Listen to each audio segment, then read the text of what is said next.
Cool deal. Hey, you started with that open. Hey, You got an opening scene? Yeah. Look at there.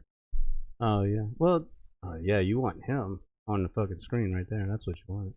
this guy looks like he has the answers to life's various questions. Yeah. You know, I'm waiting for. Yeah, I was with my sister-in-law. Trying to see. I don't see this shit live. Yeah, we're good. Did it take you a second? I need you to calm down. Okay. Yeah. Okay, there we go. There we go. We are good. This is All crazy. It feels like we're making history one day at a time, one Sunday at a time. All right, cool deal. Big shout out to our new sponsor, allkoozies.com. If you want one of these sweet koozies, you got to come on my show. On our show, we'll give you a koozie. Read that. High level. Can you read that for me, Chip? High level entertainment.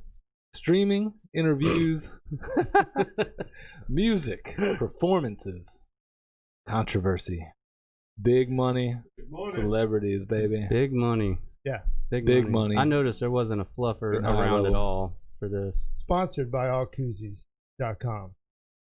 This is going to be a fun one, guys. We got, as always, our production manager, Chip Lazan. Hey. Thanks for being here, Chip. Love you. Yeah. Love Right you. on. We're a little late Chipper today Leggett, because, Gary Leggett in the chat. we got Mitchell Gruich, who comes from Old Money, Old Croatia. He is in a Elcon Engineers and Constructors Camp Crystal Lake. jumpsuit. Are you with- for real Croatian? yeah, he's like I didn't legit know that. Croatian, dude. So he's gonna be You might want to figure that out. I forgot the fucking straw. Yeah. and before we get to the main guy that's here tonight, I wanna reiterate something here. Anybody that's been in a band throughout the years or has had any kind of group come together, you gotta know it's super difficult to keep this stuff together. Super difficult. Oh yeah. Like nobody's. It's unheard of that anybody, especially on a local level, has been in one band and you stay in that band and you're friends forever. I think almost everybody at this table has had 100 falling outs over the past 20 years, right? But one thing that is super important when you're playing music or starting a company or doing anything as a group is when things don't work out and things change, is to not burn those bridges. Oh, Because this is a long life we live, right, Chip? the marathon, not a sprint. It's a marathon. They say. I'm a turtle. You're a turtle. That's why we're here, Oh yeah. because we want to win this race, and we need each other, and that's why we're able to come at this table today. And I don't think we could have done this 10 years ago. I don't think we could have done this 15 Wow. years ago. I don't think we could have done this 13 and a half years ago. You get my drift? I think, yeah, you just add more time to it, yeah. So, we have Kris Hayman here. Put that camera on Kris. Look at that Boom. There we guy. go. Look at that guy. Stop. Look at that guy. Chris Fingers McGillicuddy Hayman Chip, in when, the I flesh. forgot about that. Damn, Damn, I did. wow. Chip, when did you meet Kris? Tell me that story. When did you meet that guy? It's in a bathroom, Oh, I wow. think. Is it a a stall. men's or a women's bathroom? Was it a women's, Yeah. men's and a women's stall? It was a men and women's stall, a truck stop bathroom. That's enough. But no, let's see. The meeting Who was making the money? was, I believe that Who was was the customer? Well, I think you know. You were the customer, Chip? Yes. Even better. It was in a one-bedroom shed in the backyard. Oh, yeah, the of your bunkhouse. parents. The Yeah, the bunkhouse. bunkhouse. Yeah. That's the appropriate name for this. Yeah, the bunkhouse. That's what we always called it, was a bunkhouse. That's I don't right. even know what the hell that means. I believe that would have been the meeting, because I came out. You invited me out to jam, and I came out to Mhm. Chris's folks' house down the street here, Yeah. and in the bunkhouse out back, met up with everybody in that little stuffy bunkhouse with a damn one, like an extension cable ran to it for power. Yeah, it went through And, a tree. to the shed. It went to a power strip. So that was our meeting, was in that stuffy place, and then did some jamming on some practice amps. Mm-hmm. Some crate practice amps. Yeah. Actually, in the way, well, I don't know how you want to go about that, like the way all of that started, or what. What was your? Let's start this way. Y'all started that before I entered the equation. No, this is what I want to ask. This is what I'm into because I'm into this type of stuff. What was your first amplifier? Your first guitar amplifier that we played with together? PV Rage. What is that? A 158? The Rage. PV Rage 158. And you had something like that. That Eagle rip-off Warlock. No, not a Warlock. You're the one that had the Bronze Series Warlock. That's right, $179. And it came with that little shitty red BC Rich amp. Looked cool though. Yeah, it did. I had the it was an Eagle, but it was, I always pronounced it bitch. BC Rich bitch. A lot of people do. BICH. I don't know. I doubt it's gonna be called a Bic or Bish. So doesn't have the same ring to it. Yeah. I always said, yeah, that's my bitch. What you know? Yeah, my bad. Family show. Anyway, well, actually, the way all of that started was I ran into Phil, and Phil had just got that Warlock for his birthday, and we said, hey, let's get together, just screw around on guitar. He came over, and Phil didn't know how to play any guitar, like at all. Let's not get carried away. Well, I'm good. Driving at something here. Okay. So we had, I think it was a four track cassette recorder. Yep. And we were just trying to write some songs. So what Phil would do was during the heavier parts that he would just chug some parts, and then he would try to do some singing on the other parts that I would play, and then join back in later. Mm-hmm. You know, I remember that. That's right. I remember hearing some of those demos because you would hear the guitar come in like jug jug jug. It's just, all of a sudden, chugging in, da-da-da-da-da. And then you would start singing. It would cut out, and it would come in on the long instrumental part, chugging along. But so and then I think he knew you and invited you to come over, play guitar, and then next door we had Will, and Will got a platinum Warlock bass and started playing bass. We all had Warlocks. We were that cool. That was that cool. That was the heavy shit. You know, you had to have that.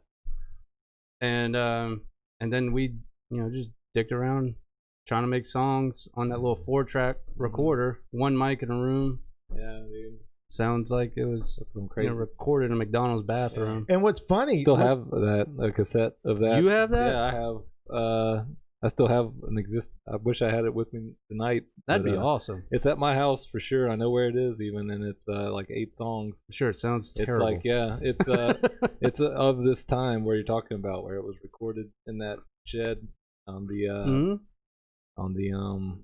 boom box with the little mic thing. Because I had it. The reason I have it is because y'all gave it to me when I joined up. It was like, here's the song. Oh, you're supposed to learn off of that? And it was like, yeah. It was like, I'm glad we were professional. Like, here, learn the shit. It was funny. I think there's a Slipknot cover on there too. Oh, sick. Like, yeah, that's right. But yeah, I still have that. Wow, new metal somewhere. days. Yeah, like 20 years old now or something. Yeah, dude. As a matter of fact, Iowa just turned 19 years old today. Slipknot's Iowa, so that tells you how long ago I think I was 15, 16 at the time, and Mitchell was like 41 at the time. Yeah, no, and he's still that age, I think, for some reason. Looks good, though. Immortality. Looks good. Look at him. Eternal life. It's because it takes it from the people, the souls he murders, as Jason Voorhees. Vampire blood. Where and what is Will Seymour doing right now? I have no clue. I'll tell you what he's doing. He's being redneck, which is why I kind of liked Will. He was just a big time redneck. Yeah. He did not care. Dude, yeah. Have you seen that guy? Have you seen him lately? On Facebook. Me too. Wow. Yeah. Wow. Talk about, let's do a freaking TV show on this guy. Find out where he is. I think he raises labs, trains labs. He does, and he's legit at it. For a while, he was a pastor. What? Yeah, for a while he was a pastor. I can't even imagine that. For Jesus? I think so. Like, I don't know who else you would do that for. I would imagine him with like a rattlesnake, like dude. Yeah, he somewhere. He is like, that crazy. You know, dancing with it. trying to pass it off to people. But yeah, I think his profile picture, he has like 12 ducks or something like just stapled to his suit, you know. But Ducks Unlimited. Big shout out to Mike Yorks. Big shout out to Justin Fresh. Big shout out to Gary Cooper. Gary Cooper, we're gonna have him on in a few weeks. I got to get a hold of him. He's gonna be a banger. I love this microphone, by the way. It reminds me of. Anyway, we'll get back to it. So we did, and I hate that we couldn't rip these DVDs because I wanted to show some of these DVDs of the debauchery. Dude, yeah, they've got a bunch of shows on there. Holy cow! And we got like old seppuku practices, like us just drilling through songs. We have. It's still online. We actually have that show where pretty much no one was there but the other band and Purity Undone when Chip was playing with us. Do you have that whole show? No, just we were playing Victimized. That's on YouTube. Still. Oh yeah, it's got the watermark on it too. It's still on there after all these years. Yeah, made with whatever. Dude, that was. I forgot about that. It was still fun. I loved it. We should pull that up later. We should pull up some videos, but so you wanting to run like from beginning on out, because I know you were asking a lot of questions last time about like how everything started and everything, Mitchell. Oh yes. Yeah, we were trying to start create a baseline with all the bands talking about Phil that was. last time. And a lot of stuff. It was like, I know we all drink. I know there's a lot of black spots, but Jesus, we got that timeline fucked up. It was like, my goodness. That was the beginning of that, you know. And then we turned into Insignia. Came up with the name Insignia. And then I think the whole reason Will no longer played, like he got pissed at us because we only had so many plugs in the outlet in the power strip, and we were playing like our show in the bunkhouse with the fog machine and everything. That was so and a much black fun light though, too. And we unplugged and we're like, fucking bass, you know, who needs to listen to bass? So he got pissed. But I mean, I remember him. He was a cool cat. I always liked Will, though. Yeah, it was fun. But I do remember. I do remember that. It was fun, and he was awesome. But I do remember it coming to an end in a certain way, where it was like a storm off. I don't remember none of that shit. Yeah, he stormed off. He threw his amp out the. It was one of those classic. Yeah, like he threw some shit. Yeah, he threw his amp out the door. We were like, "You're out of the band." I don't even think we said that. We were like, "Where the fuck's Will going?" Or like, "Fuck you." Or yeah, like he like fuck. He said, "Fuck y'all," and like left. And we were like, "Well, I'd get a little pissed too if you unplugged my amp." We were like 15 years old and never played. You know, we were like, "We don't need him anyway. We'll be famous without him." You know? Yeah. Like just being a teenager. You know. Follow up question. I don't mean to interrupt, but I want to get to the good stuff. What happened at Mitchell's house? 4th of July party where Jared Moran drank glass and peed on somebody. No, can you clear this up? No, yeah, I'll definitely straighten that out. Whoa, yeah, let's get to some good stuff here. So Jared didn't piss on anything. I pissed on Mitchell's table. What? Don't get mad about that. That's kind of a while back. How dare you? I think I cleaned it up. Pretty sure. You look like you're getting upset. You pissed on it outside? Yeah. It was outside. He's not a savage. Why was his table outside? We always put the table outside to have. Yeah, it was right by they had a bush.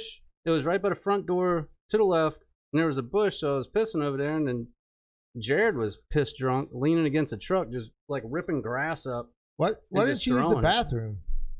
Why would I do that? I was outside. Sure, Mitchell had a bathroom. Yeah, I was outside. Come on, and Phil. Plus I was loaded. I mean, I was drunk. Like, so how did Jared eat the glass? I don't remember. So you know when you take the bottle and you tap it and then it foams up, you have to shotgun the beer. Okay, yeah. Well, that's what he did, but he smacked the ever living piss out of it and broke the bottom. You know, the bottle that he was smacking with, broke it, sliced his finger open, and there was a couple pieces floating around in his Bud Light. Or sorry, we're drinking Bud Select then. Yeah. And yeah. Oh yeah, that's right. Y'all are hardcore. But I even peeled off one of those Bud Select things and stuck it to my crate amp for a while. Oh, nice. Classy. But, yeah, I know, right? I was trying to get a sponsor. Yeah, kind of like with this. That's how you have to do Voodoo it, Ranger. man. Just getting a sponsor. You know, that's how you do it. You know, it's the first time I'm mentioning anything about it. They probably don't know, but I'd like to get a sponsor on that. Yeah, man. But anyway, make that happen. Big Why'd money, you make Phil. that face? You made a face. Big money. Is that the whiskey? This is how my face looks. Oh, my bad. Right now. Anyway, let's back it up. But yeah, that was it 4th of July? It was 4th of July show, right? Right, Mitchell? I don't Dude, none of us are going to remember. We're all hammered. I mean, it could have been just a random Tuesday that we did this shit on. It was bad. Yeah, it was probably like a Memorial Day weekend type thing. Let's fast forward. I was trying to find the old posters, and a few of them I came across. I think you still have old posters? I was tagging both of you in them. Oh yeah. There was one that was like a New Year's Eve show that y'all played that had the on it. Mm-hmm. It might have been New Year's Eve. It was one of those firework holidays. The New Year's Eve show. It was like you guys, Driven by Suffering, old team. Yo. Us, and man, there were like five Driven by Suffering played at your house. Yeah. I bet that was loud. Did they? Because Jared was like in 3 bands that night. Yeah. It was like all of our bands. They throw all the PA. You know what's everywhere? interesting? I think we've talked about Driven by Suffering more than any other band in the last three episodes that we've done. Well, let's stop doing that. Time. Managed to come up. Well, surprising amount. While we're on the subject, people don't know. We went up to Monroe, Louisiana, and played a show years ago with what was the band? It was the dudes from I Hate God. Arsenal Anthem. Ask Jared. Is Jared watching? He'll fucking know. Jared's asleep. You didn't hear his hours? Mitchell, I know he's a grandpa. He's got grandpa hours, but no. I mean, he has insane. Yeah, he wakes up hours. at like 3 a.m. You know, he goes to bed I think at 8. Dude, every time I talk to him, he's like, "Well, I'm going to bed. I'm pissed drunk. I gotta get up at 3 a.m." Mm-hmm. So. Yeah, I didn't even think. I don't know why he's doing it. I never see him drink. Like every time I see him, he doesn't drink. We fucked that cat up. All he does is drink. Really? We messed him up. That's all he does is get drunk now. This other night, all he drinks is Kraken. He loves Kraken. Oh, every time I see him, rum. he's drinking water or something. I don't know. Maybe I don't. When's the last time you seen him? At the medieval festival. Well, it was probably like 8 in the morning. He stood out like a sore thumb. Oh, I don't imagine that at all. So anyway, y'all went to Monroe. And you were there. I was there. So let me okay, let's do this. Jesus. Let me give you my version of it. Hang on. All right. Let me give you my version of events and you tell me where I'm wrong. Okay? Everything. Because every time I've recited this story to anybody, everybody's like, dude, that's not what happened. That's probably not what happened. All right. So we show up to this show. It was a little sketchy, but there was a ton of people there, right? All right. We everything was cool. They gave us a keg of like very cheap beer, Natty Light, and we could not get drunk. I remember that. Like we drank as hard as we could go, and we couldn't.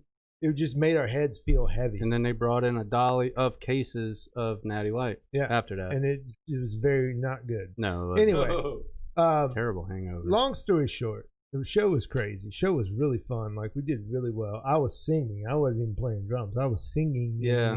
And I did an incredible job. I was really good. I should probably do that again. Anyway, so Kris and Jared decide to. Should have got that. Sorry. Calm down. Kris and Jared decide to go get cigarettes, right? I went to go get cigarettes, and of course, he wanted an icy. All right. So they leave.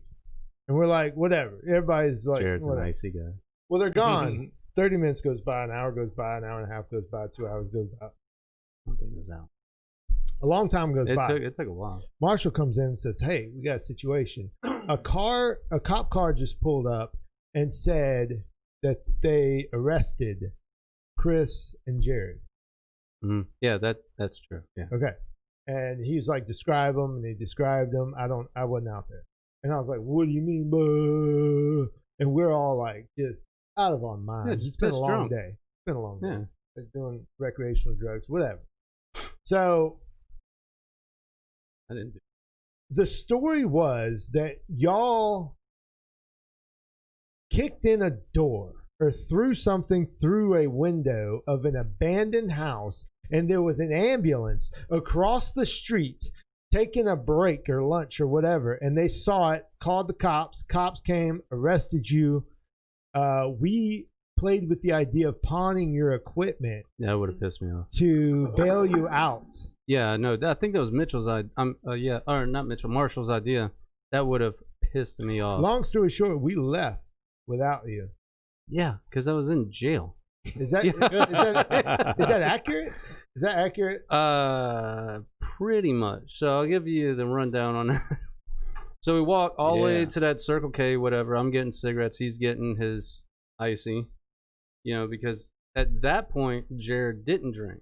Jared wouldn't drink. When we started getting Jared to drink was when the July 4th show, I think, is when we really started to fuck that guy's world up with getting drunk. But we went down, and on the way back, because I remember seeing that house when we drove in. It was, damn, it looks trippy. It's missing a roof. Like, the whole thing was just abandoned to hell and back. We cut through the yard. It was, instead of walking around the whole block, we cut back through again. We're like, oh shit, let's take a peek in this place. And there's like chicken wire all over the windows.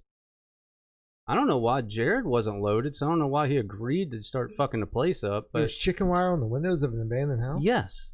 It was, it was probably just like a crack house. Some Texas chainsaw shit. It was creepy. It really was creepy. That's why we were fucking around, like looking in it. And wow.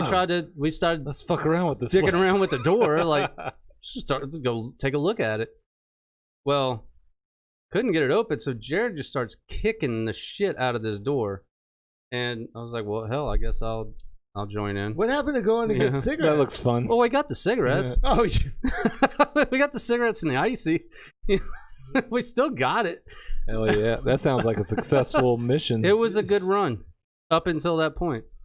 So we could got involved. Even though us were kicking the door, we still never got in. So on the way, walking away, I threw a rock through the top story window, and there was an EMT parked across the street.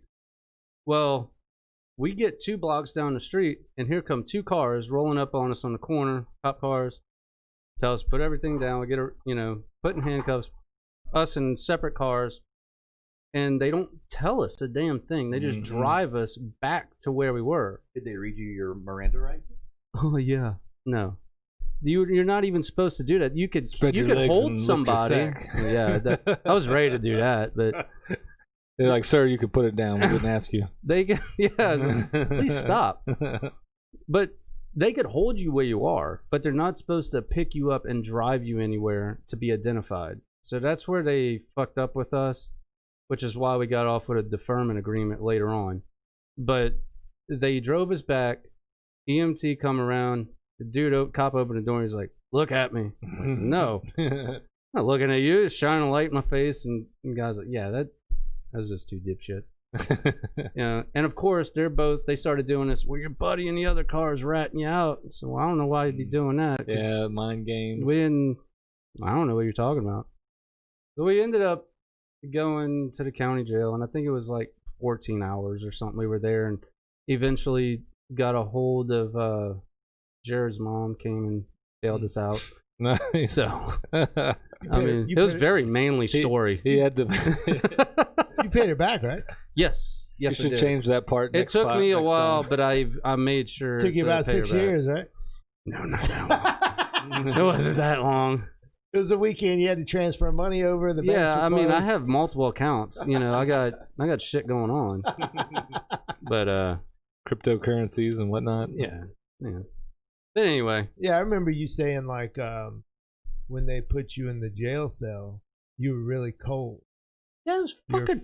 No, we weren't in the jail cell. We were in holding, and all it is like this, brick stoop you sit on. They handcuff you to a loop, and you're sitting there, and they freeze you out. And the dude has a fucking heavy ass jacket on, like the jailer. And Jared goes, God damn it, I'm freezing. Can I get a fucking blanket? Jared, you fucking ass clowns, give me a blanket. I was like, yeah, how about a blanket? He's like, yeah, y'all aren't getting any blankets.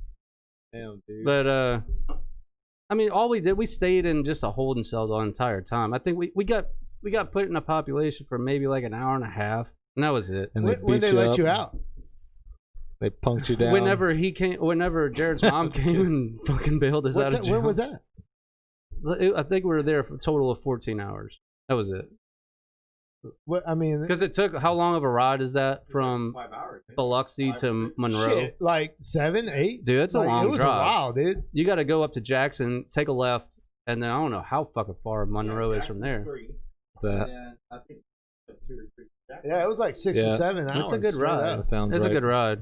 Because I went to Monroe to play a show with you guys that sucked.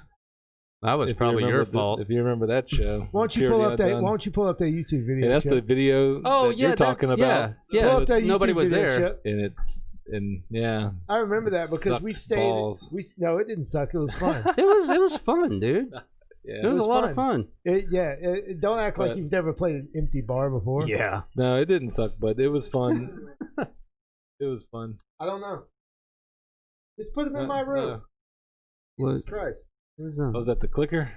Yeah, No. we'll talk about it I'm later. gonna hit mine just to make it go off. I guess I shouldn't say it sucked. My point, I'll be more. Please don't. I'll be more accurate on my point was of how far the drive is to Monroe, and then you get there, And it's a it's letdown. such a long drive to play to nobody, but The other band was still there. That was a fun time though. Now you It say was a that, good time. I think like the time was fun. The video is labeled just Purity Undone Live All right, on let me YouTube. pull that up. Yeah, you'll pull it up. We'll keep going. And that's when I had my J Tercer V. That thing was badass. Yeah. Oh yeah, that's right. I You used to played borrow V. that from you That was really sometimes. nice. I might have been playing it at this. I played it at some of our shows. If that's I was the playing other- it at the show, and I think you had your LTD Explorer style guitar at that time. Oh yeah. If I remember right. I had the EX. Yeah, it was the sharpened version of the Explorer. But I remember borrowing your V at some of them. Oh, I'm sure. That was had fun. those Invader pickups. They were hot as hell. But I said, to hell with it. Nobody's here, so I think we just got drunk and we just went But at I it. remember that was a really clean sounding show. It was really nice. It was pretty cool. We all played well. Everybody played well. We partied hard. It was really It good. did. We We drank a lot of cheap beer. Mm-hmm. Yeah, unfortunately. Always Bud Light. Mitchell, you doing okay over there, man? Let's Yeah, I was fucking. trying to find the Look at this video guy. from you guys playing in Look the at that wheel. handsome motherfucker. Guitar masterclass. And Dude, here we go. hey, what about the guitar masterclass? Huh? I want to watch that instead. Yeah. Y'all don't know anything about that. I want a masterclass in guitar. I'll show you what's up, man. Look at this It's on, guy. it's on the interwebs. Does he have a handlebar mustache? Who, me? Yeah, in that picture. No, I'm sure it Let's see. just looks stupid. Okay, wait. It's a goatee. I'm pretty sure it just looks Yeah, cover dumb. me up. Cover him up with my face. Why? We don't have all of our cameras on this shot, but we do have. We can pull this off. Oh, No, boy. you didn't have. You had your the Viper. Yeah. It looks like Let me. What's Because he we'll doing? probably on ESP Viper. Add 1 sec. Oh boy. You know what you're doing, man. Got a minute. Oh, you don't want? You want to just go ahead? I mean, we Split can. it. No, I mean Yeah. I don't care. We can. I was just gonna add us on to there. Yeah, I remember we were getting very weird in a hotel room. And Yeah. the other band was next to us in the other Okay, these hotel aren't room. working. In the hotel next to us. Remember that? Oh, I Remember that? forgot. Yeah. No. What was that band? Name I that don't band. know. I'll give you $100. Are you sure they're thinking of the right show? I don't. Yeah, I know so. Maybe. Yeah, I do I remember don't know. getting shit Do faced. you know at the Mitchell? hotel. I don't And they know. told us for 30 minutes how good they were. I remember that. They were like, dude. I do remember understand- that. Do you understand that we're not like y'all? Like, we're like a professional band? And I'm like, oh, okay. So is that why you're staying in a Motel 6? You're right. You paid $34 for 5 dudes to sleep in like 2 Yeah. beds. Well, let's try this out. Let's see if the. Oh, boy. Yeah, Oh, boy. Oh, no. it's great quality. Yeah, turn the audio way down, I don't probably. know if it's. Let me make sure that the audio is coming through. No, it's not. It's low. Don't turn it up a lot because It's a you won't be little- able to hear it. This is us at the bottom. Look at Chris and Chip. Oh my God. Yeah, Wait, hold on. Let me. Hold on. that was pretty awesome. I gotta It's no back it big up. deal. We were ripping, man. I can't believe how fast we used to play. Dude, Yeah. I said that just the other day to Tara. I was like, man, I was watching the old videos. Like, I wonder if I could still play it. What's interesting is I could never like play this song today that clean. And that I could never play it that clean. Dude, live you would nail it. I don't live. Primrose is a shit ton of double bass, and you would nail it. That was my Chimera days when I wrote that. That one. Chip had a shaved head. Yeah. Yep. I remember that. Yeah, my hair's buzzed right there. You remember when he had the spaghetti strings? Yeah. Yep, I remember those days. We gotta find that picture, dude. That is awesome. Yeah, dude. Just the spaghetti strings were blonde. That was my new metal days. All right, Chip. Jinkos. Look at the fuck. Our fingers are flying around. Oh, you'll see it. One of the comments says, "I love watching these dudes' fingers." It looks like superhuman. None of the comments say that. It says it. You should check them. Well, you should delete that guy. I kind of like that guy. Here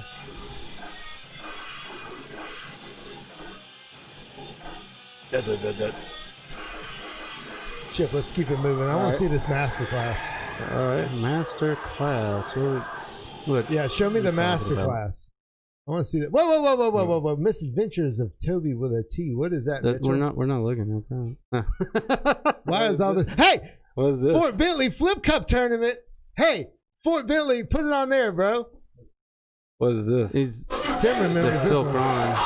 Turn it way down. Yeah, the audio is super fucking loud, dude. Yeah, turn the audio off. Look at me. Look how big my arms are.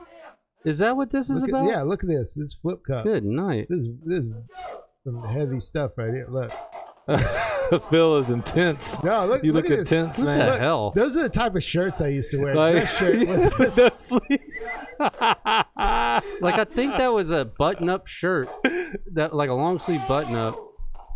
This looks like a scene out of a bad '90s movie. No, the ending of this is pretty epic.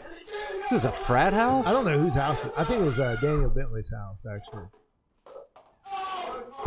Dude, we go off. Oh, look at Phil, bro. We just smacked on the things we get excited about when we're drunk. I flipped a cup. Yeah. World champ. Yeah. Excuse me. That was How epic. the bro championships right there.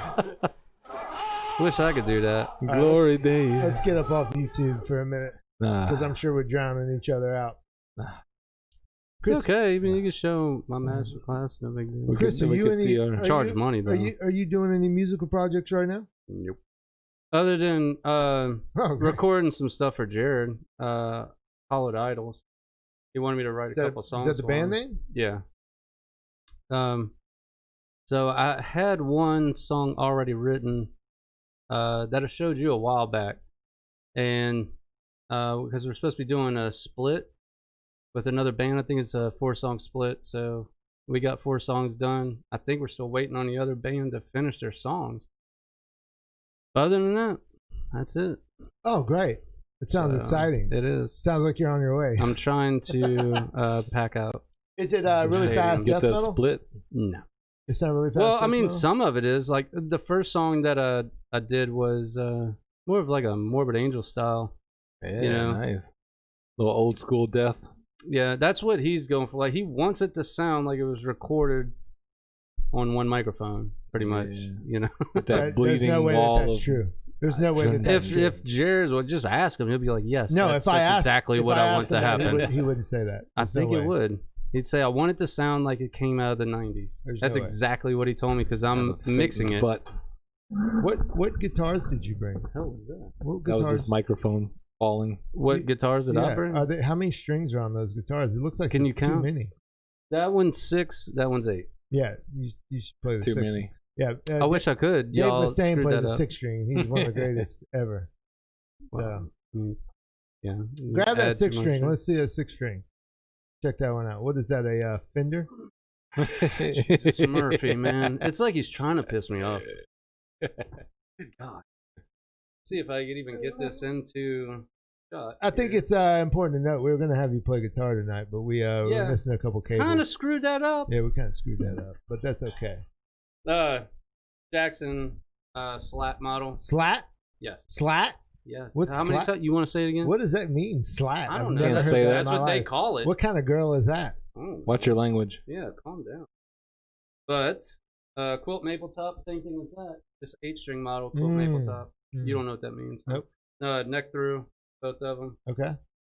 Let's see the other one. I love this guitar. Yeah, I don't like it. Let's see the one. I'm gonna need you to calm down, man. That's a sexy guitar. Let's see the one with the 8 strings on it. Are you allowed?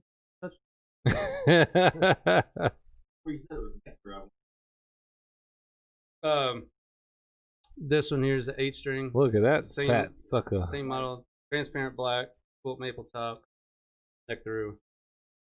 I love, love, love. This is the Nazgul Sentient passive input pickups. That has the 8185. Oh, okay.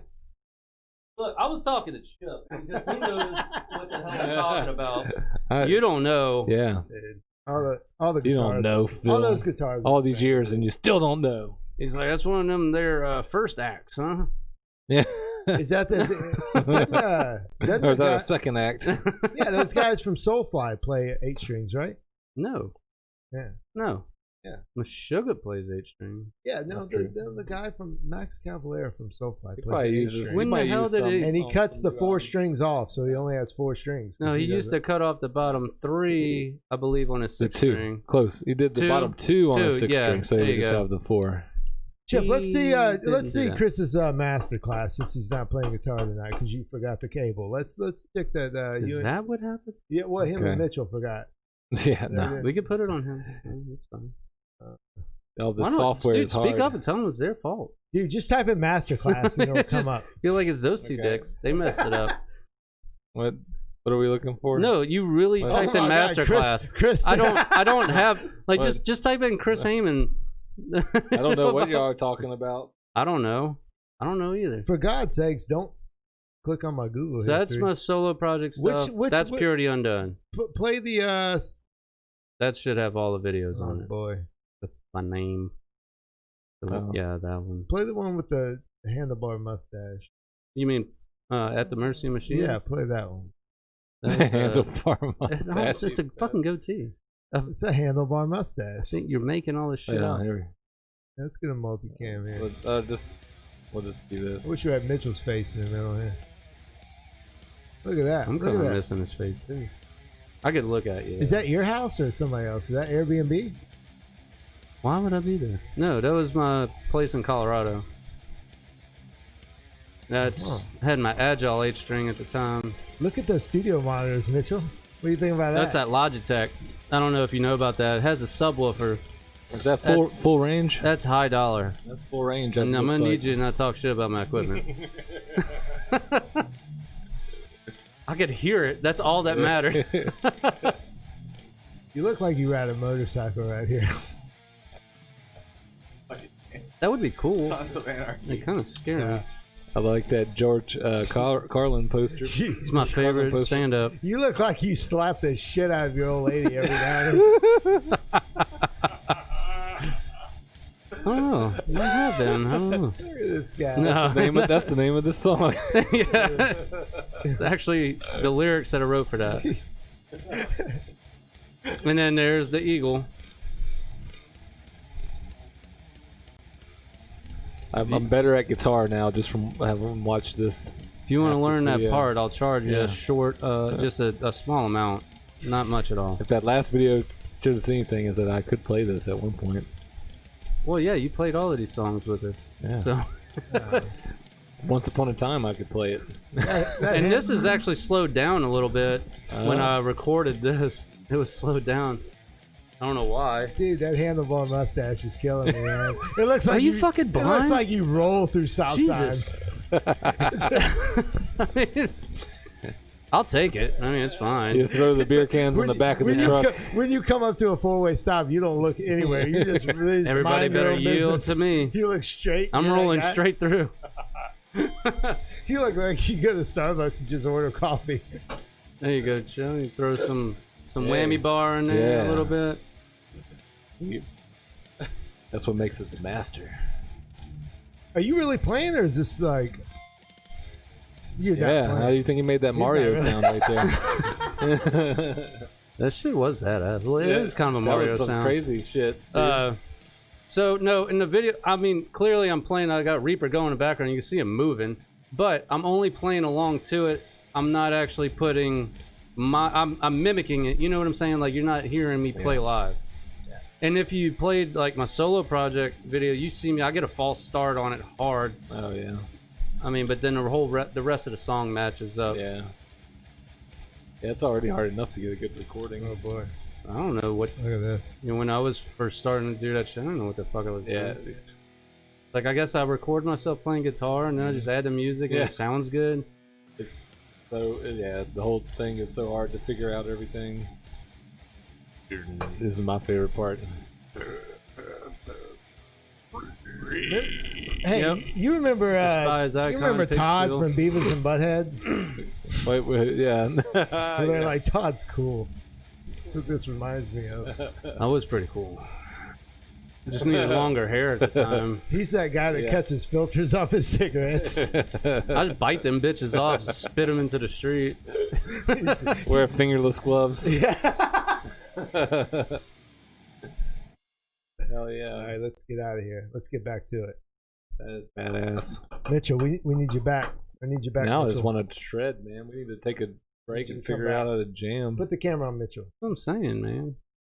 Get these fucking guitar sims going. Put the camera on Mitchell and leave it on Mitchell. All right, hold on. And just leave it on him. Mitchell cam. Mitchell cam. Mitchell cam. Your camera's so fucking close. Why is that? Yeah. Jesus. I don't know. Call the police. I don't know. Old Charlie and. Let's see. Can we just throw it up here somewhere? Let this sit up here. Why don't you switch cameras? Wow, everybody's getting motion sickness right now. Hang on, everybody. Why is this wrapped around like this? Look at this. Charlie.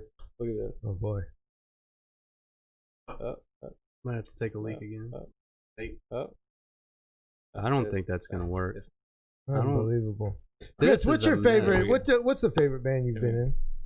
Yeah, that's what I wanted to know. I wanted to ask you like your influence. Sit back.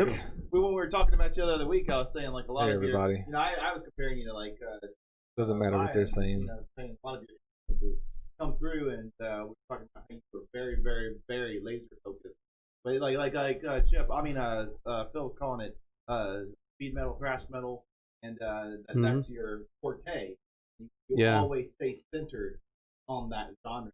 And I wanted you to I was hoping to talk about like the guitars that you try to get inspiration from and how you bring that into. So pretty much like your writing. The storyline on how I got started and all of that good jazz. So the first band that ever get me, even though my dad, huge metalhead, he had over 1,000 vinyls. I could have at any point went through them, and I never did. It wasn't until I was watching Nightmare on Elm Street 3, heard Dream Warriors by Dokken. And I was like, oh my God. I sat through the credits every time it came on like USA or whatever. And I would listen to it. And my dad's, hey, I got the vinyl, dude. Just take it out and listen to it whenever you want. And that was a song that got me into metal, really, was Dream Warriors. What an epic song. Dude, and then Headbangers Ball all the time. That video was playing nonstop. Freddie and Lynch is kicking through a wall, just ripping a solo on every time you hit skeleton the guitar. With your hand, the camera shakes. Oh, yeah, I'm gonna stop doing that. A fucking earthquake. Well, look at that. It's a good effect, dude. It's just I can't help it. I'm gonna start smacking my leg. Looks like me at the disco the other night. You went to a disco? There's no discos in San Francisco, by the way. So what guitars do you aspire? So after that, all I did was I went through the vinyls, and as a kid, you go by the picture that's on the vinyl, and I found "Surfing with an Alien" by Satriani, and that is what made me want to be a guitar player, because that was just insane sounding. Hearing somebody make a guitar sound like that. So that's where I wanted to play guitar. Of course, Dave Mustaine, Kirk Hammett. I mean, so many, different, John Petrucci. And then those were where I really picked up from on trying. I guess trying to pick up what they were doing and trying to sound like that at the time, and then bringing that into it. Like the whole when we first started playing, it was mainly trying to sound, damn near like Metallica. I think at first was the idea. Well, and a then mix of that and new metal bands and new at the time. like Slipknot and things like that. Just saying that now, I feel terrible. I'm trying to That was sound like cutting Slipknot. edge at the time. The first album I still think is awesome. I still listen to it all the time. But I mean, other guitar players, as I went along, like that was the biggest thing though, was like Satriani. Whenever I tried to solo or anything, I tried my damnedest, never could get close to it. It was Satriani and Kirk Hammett. And that's why I also started using a lot of wah pedal. he has like wah in every solo. Oh yeah. But those are the main ones that really stuck with me and of course Lynch from Dokken. And that really stuck with me for a while. And then of course we started getting into everything else. Cannibal Corpse, 6 Feet Under, Morbid Angel, Deicide. When I started getting that melodic feel into the metal, was probably when I found God Was Created by Behemoth, and just the melodies and that. Now, it was amazing to hear somebody just doing death metal vocals over something that you wouldn't expect to sound that way.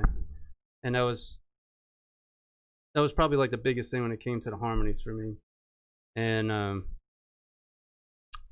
as far as that goes, that was the biggest thing. Was I think all those death metal bands, and then finding Behemoths. And then I think it was Marshall was like, oh, he's trying to rip off At the Gates. I haven't even heard them at the time. Never even heard of them. No, I remember Behemoths was a game changer for everybody. Yes, we actually, in your kitchen was the first time on dial-up internet. We sat there for like 10 minutes trying to dial up and then get on Napster or whatever, and ended up running into Behemoths. And I remember Chip going, why is every song about Jesus? I don't understand. It's like he hates him like so much. And then, of course, Deicide. Yeah, Deicide took that another level. No, to this day, I got into their second album and their demo, and it was all good and stuff. And even all their Helping the World to See. Yeah, and then they did a couple of them did, or one of them did Abigail Williams, and they had a handful of side projects.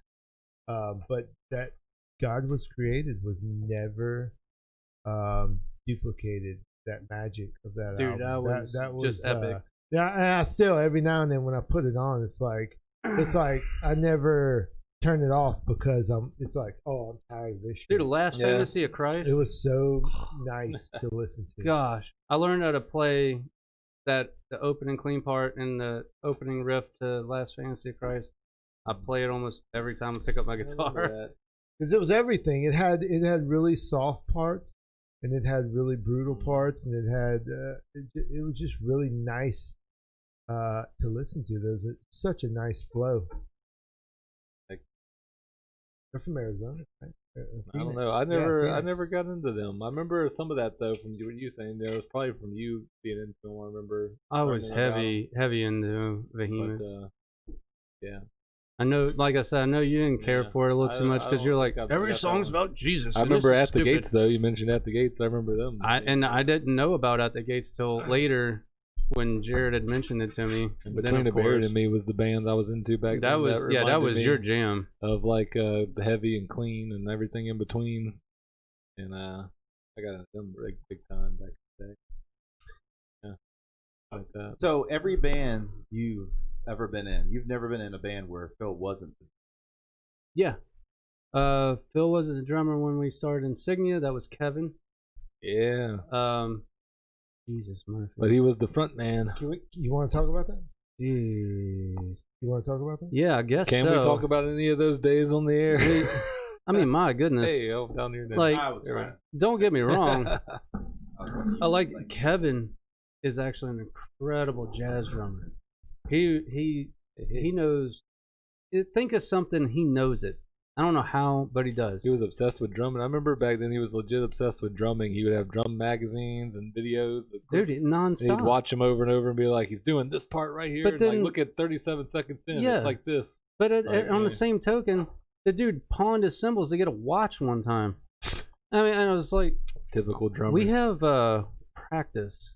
It's like, yeah, but I don't have any cymbals. I got this watch. Oh, that's fantastic. Because we used to practice in this very room. Yeah, That drum set was right there. This And very room that we're in. we were sitting there running through a set, and for no reason at all, he takes his stick, puts it on his floor tom, and just stabs it through the head, and then just sits there like a I remember lump on a that. log. Well, the floor in defense of him, the floor tom head was done. It was shot. it was got blown. pissed. He got He got pissed. mad. The problem was he didn't have a backup ready. Right? Well, we Like, you couldn't don't play do that. anymore. Yeah. Yeah. It's like It's like the Sandlot where he hits the home run. It's like, well, shit, now we can't play anymore. and he would, like I said, he was incredible. I thought it was awesome that mix with the metal that Chip and I were writing together, and having that kind of a drummer come in and mix in and blend. Mm-hmm. It was nice. Everything was new to us, but it was a really awesome sound for us to get accustomed to. It was cool. Yeah, we had a good little thing going for that little slice of time there, and it was just hard. We couldn't keep it going with that lineup. How old were you? So I got my first guitar when I was 14. 14th birthday. No. I remember us The playing. band was 16 to 19 or 20. Yeah. How old What were I'm you? saying is, when I started, I got my first guitar at 14. Well, we were all ran like, into you. we were all like 14ish. By the time jamming in the shed. In we the started, backyard, back we then it started was the 14. podcast. How old were you when you were practicing? Yeah, in this ask it room? again, Mitchell. This Don't room. be a dick. We're probably about 16, 17 doing that. And then we realized, I think with Kevin isn't gonna work out, because of stuff like that. And we'd sit out in that shed and rehearse over and over and over all day long before a crazy. show, like upstairs, downstairs. I remember we did that Hate Breed cover. 8 hours of rehearsals for a 20-minute show. And dude, we get up there and it's like he never heard the songs. Yeah, It was amazing. 'cause That's he would true. I play remember them that perfect. night. That night particular. Who are you that song. talking about? Kevin, Oh. we would sit there and hammer those songs like I don't remember that. nonstop. I felt like he was solid. Well, most of the time he was. So Not Phil, that you song. have I remember No. that. I remember that particular night because it was so not. bad. So Phil, you got a picture hanging up in your studio where you guys, I think you're playing at Michael's, where everybody's on stage at Michael's, right? Yep. And you're the front man. So Thunders. oh, was it Thunder? Thunders. So Thunders you Tavern. guys were 16 or 17 when you played that show at Michael's? Yes. We played a lot of shows under the age of 18. And Yeah. I remember, like, Hawk's Tavern. We played course, there I a lot believe a under lot the age earlier, of too. 18. They're like And the rule 17 was, years old. As you know, the rule was play Play and get out. Get the hell out. Yeah, playing But it of out. course, we just drank in the parking lot. Yeah, we just have and had Jack Daniels in debauchery. the car. But they Yeah. paid us with tap beer. Yeah, they were paying us for beer. They're like, I hey, don't bro, remember that. You're Did not we? even Oh, allowed to yeah. be. The law is in Mississippi back then. The law is. Put the camera on me, Chip. This All right, is very important. Calm Thank you. down. I wore man. this shirt for a reason. Jesus. I I, got it need to take a after a leak. I hurricane. might do that Yeah, while go Phil's for it, going hey. into his awesomeness Yeah, go- story. go Monologue here. Go pee. Go pee. You'll, Take a break. But he's gonna sit down when Like he pees. fucking Post Malone on Joe Rogan. I'm gonna go take a Take a leak. fucking piss break over Yeah. here. No, good. Come with me? All right, David Blaine putting a fucking. He needs somebody to hold it. Go check in with your fucking Chip. doctor. Figure it out. Look now. Oh my god, dude! Look at him. He can't even get out of the door. Look at this guy. Figure it out. the fucking light. God damn. Long hair, hippie, Jesus Christ. Good God, man. Incapacitated. Unbelievable. Anyway, no. Go back What to happens, boys and girls, when you drink and play guitar all your life? Unbelievable. What a guy! Right now that he's gone, we can talk shit Mechanical about puzzles is not a strong super Chris. him.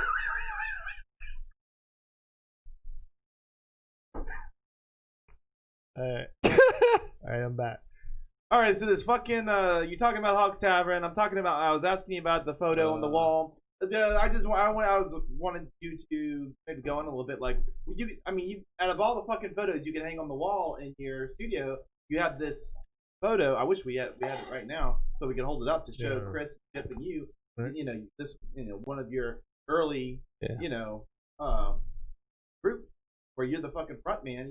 Before you go into your drumming career, and why it's so significant and important. Because that was basically when I got my feet wet with music. Like because growing up as a teenager, and this is embarrassing as shit. It's not. I'm proud of it. But when I saw Limp Bizkit play at the Family Values at the Coliseum, they were the shit back. They were hot for that moment. Who played that show? Played at the Coliseum with Limp Bizkit and all them. I don't know. Primus, I think, was that one? Primus. Because I wasn't actually at that show, but I remember it happening. Who else? I don't remember. Might have been Stone Temple Pilots. Nope. No. Staind. Was White Zombie or Rob Zombie Nope. there? Was Staind. that one? It was Staind, their first album shit. Nobody knew who they were. Everybody's like, who are these guys?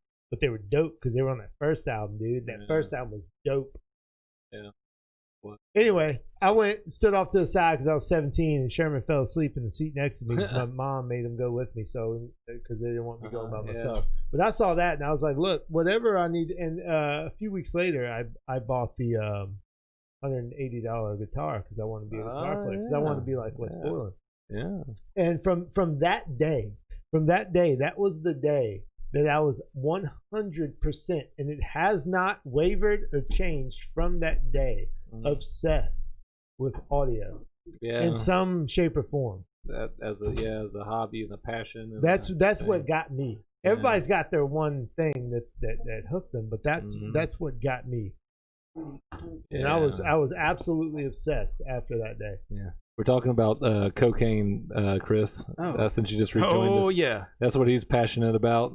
He's hooked him since day one. Because I saw all these older guys there. I saw all these older guys there, and they had piercings in their face and tattoos everywhere. And I just moved here from Oklahoma. I had zero friends. Like, I haven't even met Kris or you yet. Yeah. Like, this is the summer between 7th and 8th grade. Like, I just moved here. Yeah. And I was like, what the fuck is this place? Because I'm coming from Oklahoma. You don't know nothing about Oklahoma. The only place more redneck than here. Got that fancy nobody in Oklahoma posted up on some property. No, Oklahoma, like half our class would leave halfway through the year because they were all what's the word? I don't want to be disrespectful. Vagrants? Spanish descent. Oh. And they were there working. Wow. And so when the fields got done being working, no, this is what it was. When the fields got done, they moved. They left. So like halfway through the year, we would have half a class full of kids. There was like, I think the town population was 1,600 people. They learned everything they needed to learn. In Oklahoma. And this is what fucked me up, dude. And I'll get off of myself here in a second. But when there's 1,600 people in the town, and you have any ounce of drive at all, you're the best at everything. So I'm like balling out at basketball, football. Is there like big articles anywhere to support this? Absolutely. I won 2 spelling bees. Wow. Some pictures. I remember. Hey, I can tell you right now. He's going to tell you his winning word was mountain. No, it wasn't mountain. I think it was mountain or mayonnaise or some shit. I can tell you. Hey, you want it? You think you're smart? I know you've told me this story like a million fucking times, and you've told me I went to that was your winning word. Nope. Whoever wants to volunteer, don't nobody say nothing out loud.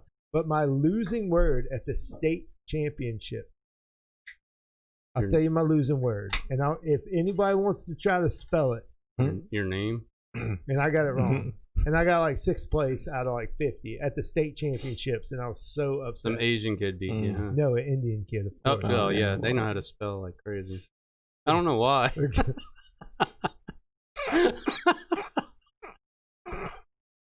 You're trying to hold that shit together. You want to know the word? Mitchell, Mitchell's smart. Mitchell. What's the word? Soothsayer. Oh, yeah. Soothsayer. Spell it. No, that one. Spell it, Mitchell. What? SOOTHSAYER? You would have won the Oklahoma City State Championships. He just Googled it. I thought SOO was too obvious, and I said SUI. SU. Overthought it, huh? Overthunk it. What's the origin of the word? Can you use it in a sentence? Yeah, can you use this? The soothsayer said that the dude jumped in the fire was going to burn. Okay. I would say that. Yes. Oh, and they're like, and it was just Get off the devastation. stage. And then the next guy up, if the next guy misses it, then you go again. But if he gets it right, then you're fucking out, and you go up. And the next kid's like this Indian with the backwards haircut, and I'm like, I'm dead, dude. And they gave him they're like balloon knot, or whatever. Balloon knot. Yeah, children. Let that sink in for a second. He's like, I don't think I like that. Yeah, it was I don't bad. like that at all. It was bad. It was a long drive back. I'm gonna put on my shades, dude.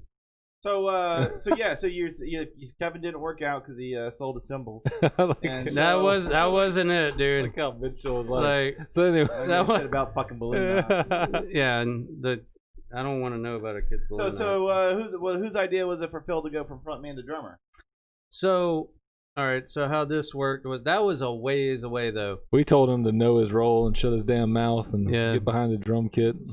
Shut your mouth. Because I can I remember, said, get I can behind remember that damn seeing kit, when Phil. like he was talking about buying that solar drum set. I remember seeing y'all play with Phil and the drum. It was, he was doing basic stuff, but he was trying really hard. And Jared. It took him a while, dude. So I mean, was that like your idea? Was that his idea? Was Well, it like, that's a big move. to What go it from frontman to what drummer. that happened was. I guess, Oh, and before I forget to ask, because I know I'll fucking forget to ask you, you were sharing a space at one point, were you not? Like with Driven by Stuff, whatever they were called, Nautilus or whatever. I remember there was like 3 bands. It was one Jared's fucking- practice shed. Yeah. Jared So still has every that fucking same band you- fucking shed. So you had, it was like what? No way. It was Still Sepultura today? and probably the Nautilus. And, The Nautilus, Yeah. Driven by Suffering, all 86 bands that Jared plays in, Yeah. you were down have there. all. Yeah, it's right there on off Old Spanish Trail What was by what the was that old like? brooms. Yeah. Wow. That they're still over there. Tell me Yeah, the dude, After all horror- these years. dude, tell me you ought the to see horror it. stories on There's- that one. I've There's been there this before much plenty of fucking times. room Yeah. to stand because he has so many amps Oh, just wow. lining the walls. He I has bet. just amp heads and cabs, and There's probably like catacombs of amps back you there. remember how it now. looked back then. Yeah. And- Golly. And now he It's just been decades. adds. People still playing adds over to there. it. That's so I don't weird. know if other bands other than Jared be able to attest to that. But But you were playing. I'm trying to get it straight. So you're playing guitar or something in one of those fucking bands, but in the other half of the time, Phil's playing drums and Insignia, and you're practicing here no, with no. Phil on drums, but you're playing guitar. Over... No. All right, so this is where, because I remember I watched the first episode with y'all, and you were trying to go through the timeline, get everything ironed out, and I don't know how these two were present, but they couldn't get it straight. I don't remember shit, dude. I mean, we got baked and drunk a lot, so I don't know, that might be Yeah. a problem. But, so, all right, Insignia, Kevin, myself, Chip, Phil, and we ended up getting, what the fuck's David on bass. Yeah. David Gilbert. Oh yeah. On Why bass. you say it like that? Well, it's just Oh, weird. David Gilbert. But anyway, I hope you'll never I'm refer just- to me like that. I'm just gonna move on. But that's what that band was. But then, of course, Kevin wasn't reliable, and we all started getting very serious. Yeah. We're like, we got to have somebody reliable. we So were we started playing going all through the time. We were Craigslist. practicing all the damn time and playing Yeah. like 3 times a week, Always getting together over 8 here hours a time. practicing nonstop. It's crazy.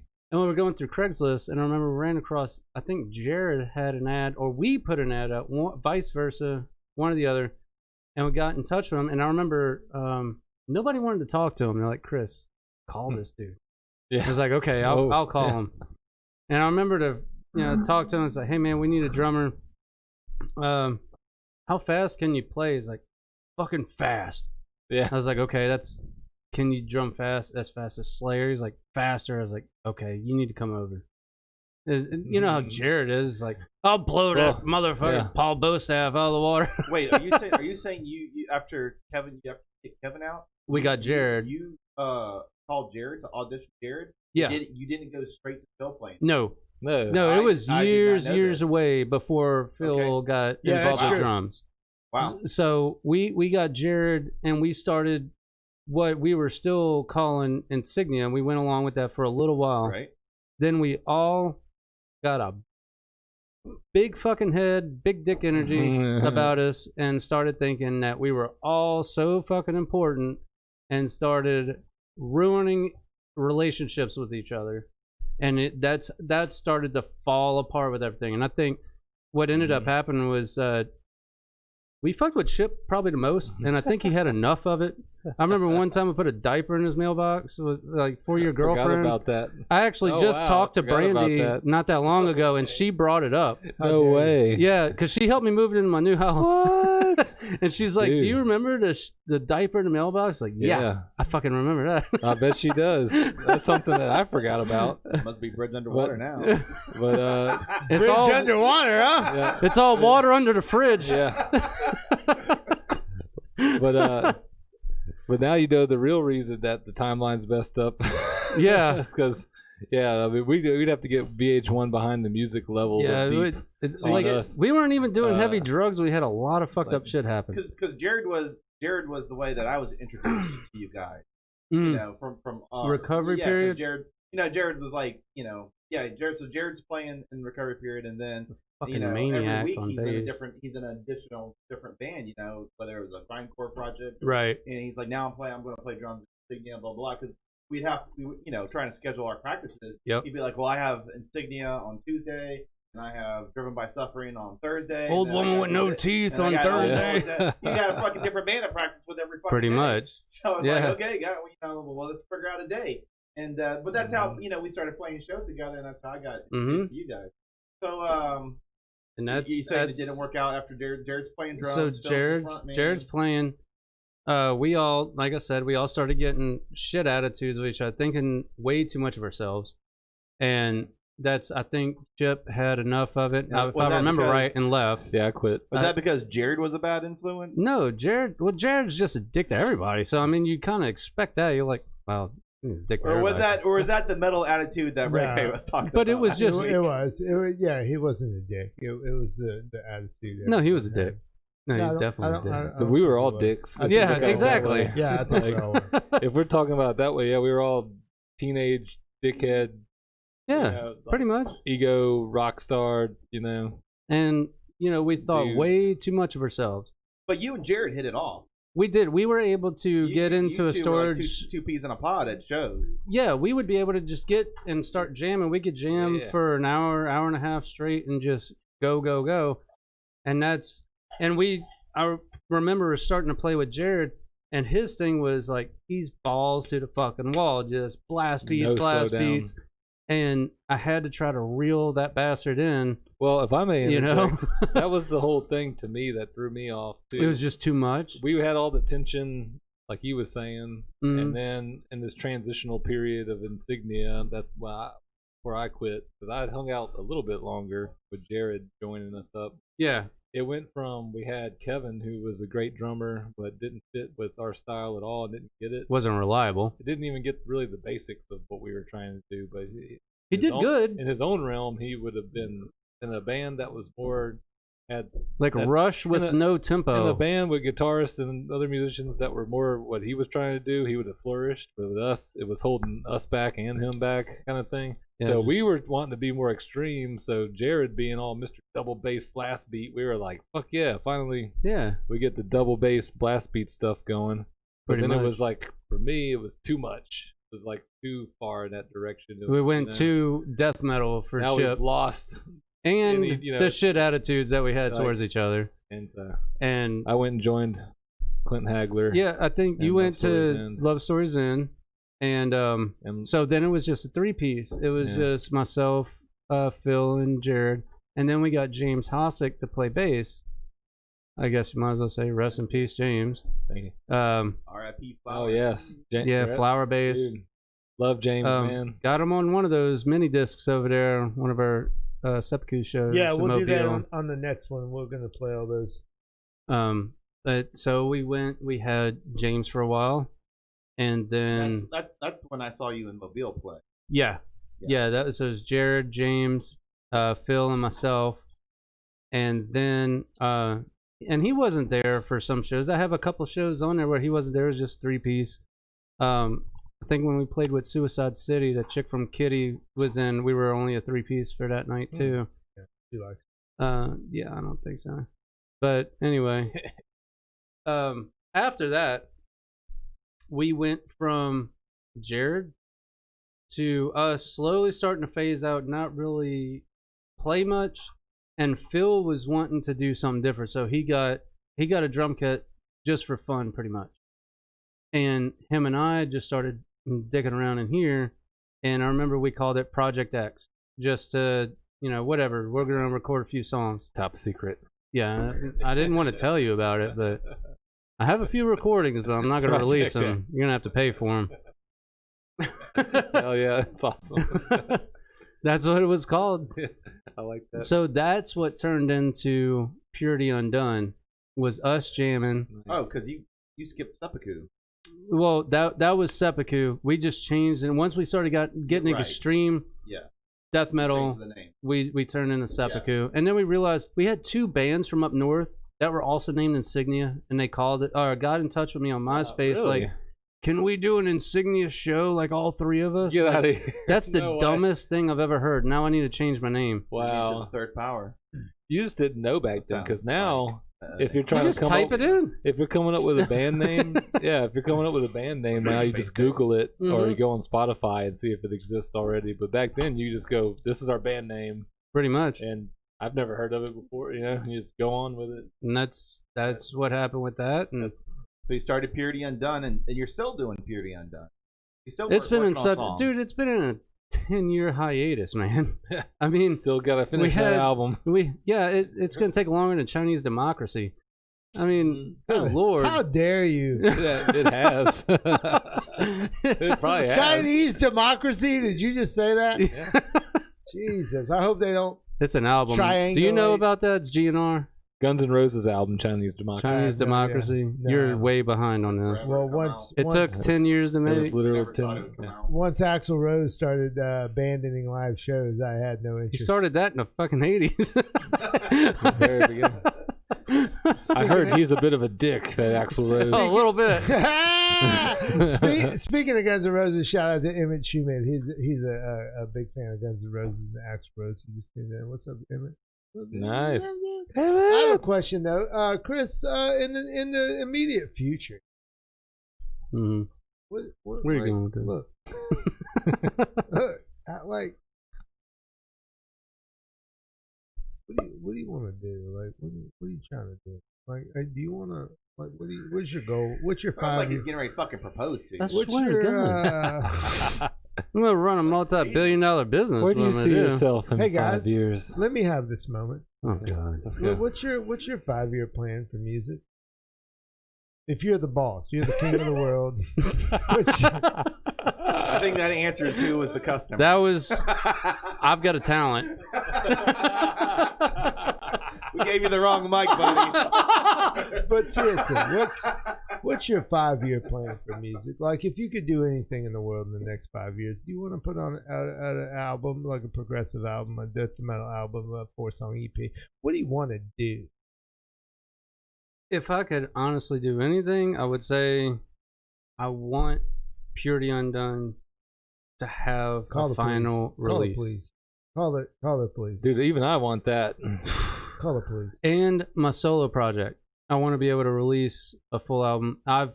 Haven't gone back and re-recorded everything to where it's all the same. How dare you? And that's what I want to do. So the production is being held up by your perfection. Yeah, I am terrible about Because it. I've heard the songs. Like, I come over and Phil plays me the songs, and I'm like, he's like, listen to this fucking part Kris recorded, and I'm like, yeah. He's like, yeah, he's fucking doing this over in Louisiana, and now you're over here. So it's but it's like songs here and there. So it's like, Phil's fucking asking about a 5-year plan. Just shoot yourself. Like, Yeah, for what pretty you want much. to do, you should be able to do that like in just like 2 or 3 months now. Well, now that I finally got established, I'm finally in my own place again, and I have one of my holdbacks for the past 2 years was with trying to record at home. I had electrical that was pre-1965, so it wasn't grounded. So you have that Cycle 60 hum constantly going through the interface. I don't believe that for a Dude, second, dude. You could look that up. You Google it right now. Why didn't you use an adapter And to see- knock it out? No. I bought exactly what he had to try to eliminate any of that. Like, What the adapter fuck? No. with no ground? Nope. Not gonna work. That's an excuse. Nothing would have worked. Okay, Trust me. so look, Nothing would have worked. look. I asked you a question, right? I believe I gave you an answer, Ask but you you a didn't drill question. on this. It seems like- I'm gonna ask you. I'm gonna ask you one more time. And Okay. I'm gonna Sounding threatening now. Let me ask a question, Okay. and I'm gonna narrow it down to make it really easy for you. Okay. 2 years, 2-year plan, right? Mhm. You could do one thing musically. What are you doing? What are you doing with your life? You got 4 songs you can record with anybody you want to record them with. What are you doing? What type of music? I don't even know. Why are you asking him? spend He's a got year 4 and a songs and half. He wants to record them with you. That's Has such he a not? wide open Is he question, not? though. I don't. That's what I'm asking. I was under the impression that you are the guy that he will only work with. That's what I said earlier. I don't know. He's never been in a band where you were not involved or you were not the drummer. As far as Jared and Kevin, I mean, yeah. Do they count? Nah, fuck Jared. Exactly. Nah. No, He's not even a I human like- being. I like Jared, but I mean, Hey, Chris, go ahead with your answer. okay. Look, he needs to calm the fuck down. I'm sorry. I'm How not much being, have you am I given him being to- aggressive. How much have This you is given the him to Dr. drink? Phil show. Yeah. Well, let me express my feelings. Is I'm that- about to. Is that Maker's Mark empty? Looks Yes, pretty, it is. Looks pretty bone dry. I'm sorry. Is this? You know, that's Take a swig exactly of that. why he's Take a acting swig this of way. that. Put the camera on me, Chip. It's on you. What is this? That's some Apple Crown. How do you not know the What is only that? bottle shaped like that on the planet is Crown Royal? Apple Crown. to Can I think drink that this out of- guy claims to have played in a metal band before? Can I drink out of the bottle? Good God! You know, If Phil Anselmo can was I here, he drink would out of the slap you. bottle? Dude, it smells like an apple orchard. Yes. You never had Crown Apple? That's good shit, man. Just sip on that. That's good. Oh, Oh, Jesus! let's see. Murphy. Oh, All look right, at that. Anyway, Oh, look at. It doesn't taste Oh. like apple. Oh, it does. Oh, no, it doesn't. That's really bad. I don't like it. This is why we had to move him from the front man place to the behind the drum kit right here. I think I did really well. It's like him asking for fancy sauce. Oh, I want fancy sauce. I don't like it. So it's taken me 30 minutes to get to this answer, but Chris, You're if you still got- being a dick about it. That's if you why. got, if you're gonna die after the next 4-song recording, It's not gonna happen. Probably. what are you doing? You got 4 songs. What style of music? Who do you want? Dream lineup. Let's go. Chip was in on the other guitar. I already know that. Dude, I mean, honestly, if I want, what's he doing in the corner? What do you? Why'd he turn around? It's like Blair Witch Project. What the fuck is he doing? You asked me a question. Turn around, dick. It's like Jesus. What's he doing? You don't want to know what he's doing over there. Goodness. Look, no. Did you answer? Oh, you didn't answer the I question? didn't. You were sitting there dicking around, Unbelievable, dude. masturbating in the corner. Look at me. I just did Look. my taxes, and you didn't answer the question yet. You don't know how to do You're going to taxes. die after the next recording you do of 4 songs. What are you doing? Who's in the band? What type of music? All right. Let's talk. Tell me All what right. you First of all, what you're doing. that's not a realistic. Yes, it question. is. No, it's not. Okay, you could pick any 4 dickheads in the world, and you're just gonna record, and then you're gonna die. Look, what I want to happen. Oh, calm the fuck down, dude, Chip. Chip. Yeah, dude, screw that thing in. I thought this was Big Money Studio, and this fucking It's not. the Big Money Studio. Get your life together. Look at Who would it. you like to play bass in It your is song? $14 mic stand. What is this? Who would I like to play What bass? is I'm this? putting on shades because you got shades on. What is this? Dude, I loved our 3-piece that we had going on with Purity Undone. Myself guitar, Phil drums, Tim singing and playing bass. Especially loved it even more. Even though we were super tight as a 3-piece, we were incredibly tight. But adding Chip on guitar filled it out. Hey, And thank you. Chip, shut up, Phil. I didn't say anything. Just- Holy shit. Just stay This is over the- there I with your said fucking mouth nothing. shut. I said This nothing. is the same lineup you'd like to continue, or you want to? I do a would different I lineup? would love for that to happen because Dude, I would yeah. I would love to have the same thing happen because we put We did so really have much it. work and Yeah. effort into making those songs We went into. I spent the night in that fucking studio. Yeah, that's true. I worked on one solo, I think, for like 10 hours. You know, just because we were trying to, you know how I am. I'm a perfectionist. Chip's like, it's fine, dude. Sounds awesome. I'm like, no, fuck that. We'd start all over again. Yeah. But you want to continue that lineup because you I feel would love it. These are the right people for the songs, because we can because you get your personality meshes shut with up, them. Phil. Shut up, Phil. Because we all meshed when So in that it's point a in time. personality thing. I'm talking not then, musically, now. musically. Now, if you're gonna start recording these songs like next week, Mhm. this is you want to be in a room with these people. I would love to do that, but I don't. It's not going to be realistic, especially with Tim. Tim doesn't have the interest or want for Purity Undone, and that's fine. Okay, so you know, you don't have a bass player. So who's bass player or vocalist? Okay, great. So who? That's what Phil was asking you. Yeah. Who is it that you want to step up to take? If you could have positions? anybody. More of a fantasy. So we're just picking any dick on the planet. No, not on the planet. That you know, like in the local. Like realistically, right? Dude, locally, I don't know if I would have known who New I wanted. Orleans to Mobile to Hattiesburg. If I would have known who I wanted to sing for this album, we would have tried to get him to do it already. Because I don't know him. I don't know where to find it. Exactly. I don't know. He doesn't. I don't found know. the guy. I don't. Found the I'm not person just yet. gonna say I want Fucking old, disaster. Cat Stevens down the road. Cat Stevens. Yeah, come down here and do vocals. It's a very specific. It's a very specific sound that I want for vocals. Like pretty much like a Trivium vocalist would be perfect. Oh boy. I will say that is my biggest disappointment of playing music with bands over the years was Purity Undone not being able to finish. Just where not we finish left the off. album.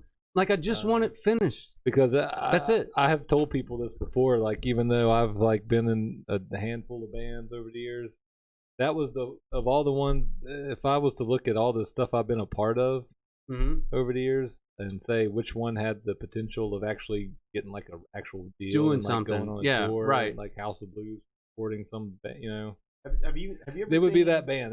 Just to finish that thought, it would be that lineup and that band, Right. Jim and Phil and you, and like when I joined in like playing, like we all had it together, and it was great songs. And Yeah, it was. And Tim was Chip pulling and the I production together. always can yeah. bounce. There's actually still a song that I have Still have all the that guys. Chip wrote the rhythm for the solo part, Yeah.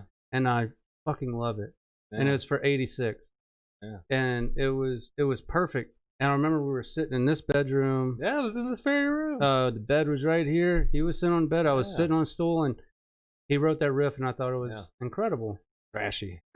And that's what I like. And Tim is an incredible guitar player, and he writing guitar riffs with him. We could mix our songs together and make a great song. I thought, We were driving to that Monroe show we were talking about earlier, and he was programming the drums and mixing shit in my car. We had a laptop. We had a laptop hooked up to the auxiliary port on my stereo, and he was like, he was listening to like. True. And only reason we were That's programming drums is because we did record Phil Not that live recording. Not that we used those program drums. We definitely used them. Yeah. But it was only because when we recorded Phil, we had a blown mic in the kick drum, and the whole recording was fucked when we went in to go and mix it. So instead of dragging everything back up there and doing it over again, Tim was like, well, we'll just program drums and program it exactly to how Phil was playing. Of course, he added like some insane double bass in a couple places. It wasn't necessary. But other than that, 30-second note. it was Shit. like 64 shit. Yeah, this is a thing that me and Mitchell kind of almost fist fought over because, like, Over what? well, we got a little debacle, and this is a constant problem in the new age with drumming and me and what I've dealt with, because bands will, and even a couple current bands that I'm in, they'll record a song, right? And they'll have a drum machine because it's easy to write the drums that they want to the guitar part, right? Chip knows this. Yeah. And they'll say, hey, this is the song. Here's our single. Boom. And the drums, when you program drums, they're ridiculous, right? Because you can do whatever you want. Yeah. And then here's little old Phil trying to play the shit. And a lot of the time you have guitar player type people programming. Right. They're not drummers. They don't understand that I can't do like all this matching it to the guitar. octopus drum parts. And so if I don't play it exactly like the track, they get really upset and say, "Hey, you're not playing it like the song." They have you're a complete fucker. like, And the discussion me and Mitchell were having last Mitchell week, and I. Mitchell, excuse me. Sorry to be a grammar Nazi. Mitchell does not believe that a song is ever fully written. What do you think about Wait, that? what? that's one. A song is Finished. never done. A song is never finished. Yeah, but he kind of skipped from point A to B. So like B, the, right? the first thing. Well, No, I'm that's just what fucking with saying. you. So the first thing he was referring to was we were talking about, you know, in every band you have a coordinator. There's typically a band Right. leader, and that the guy who brings, you know, probably the majority of the song practice. Mhm. And our discussion was, I said, you know, in the different bands that we played in, when Phil shows up, the shit's already written. It's already been done. So they just say, play this. Don't work. And I said, the bands that I've been in, when we get together, I let everybody bring what they want to the table.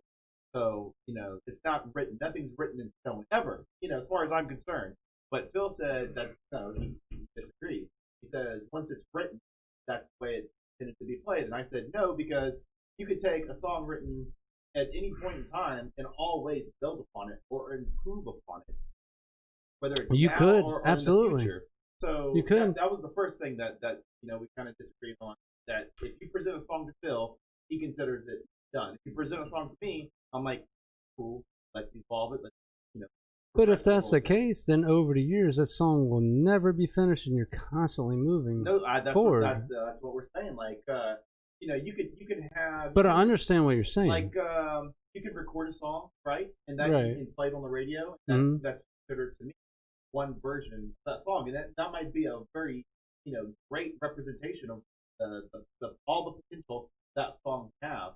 But you know, members switch out. I see what you're saying. Band, they bring new things to the band. Like, for example, you may go see a band playing concert, and there's, you know, 20 people on the stage.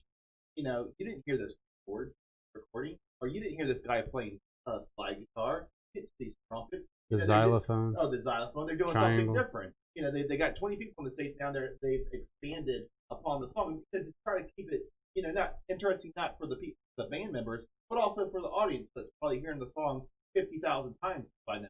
So that's just one example.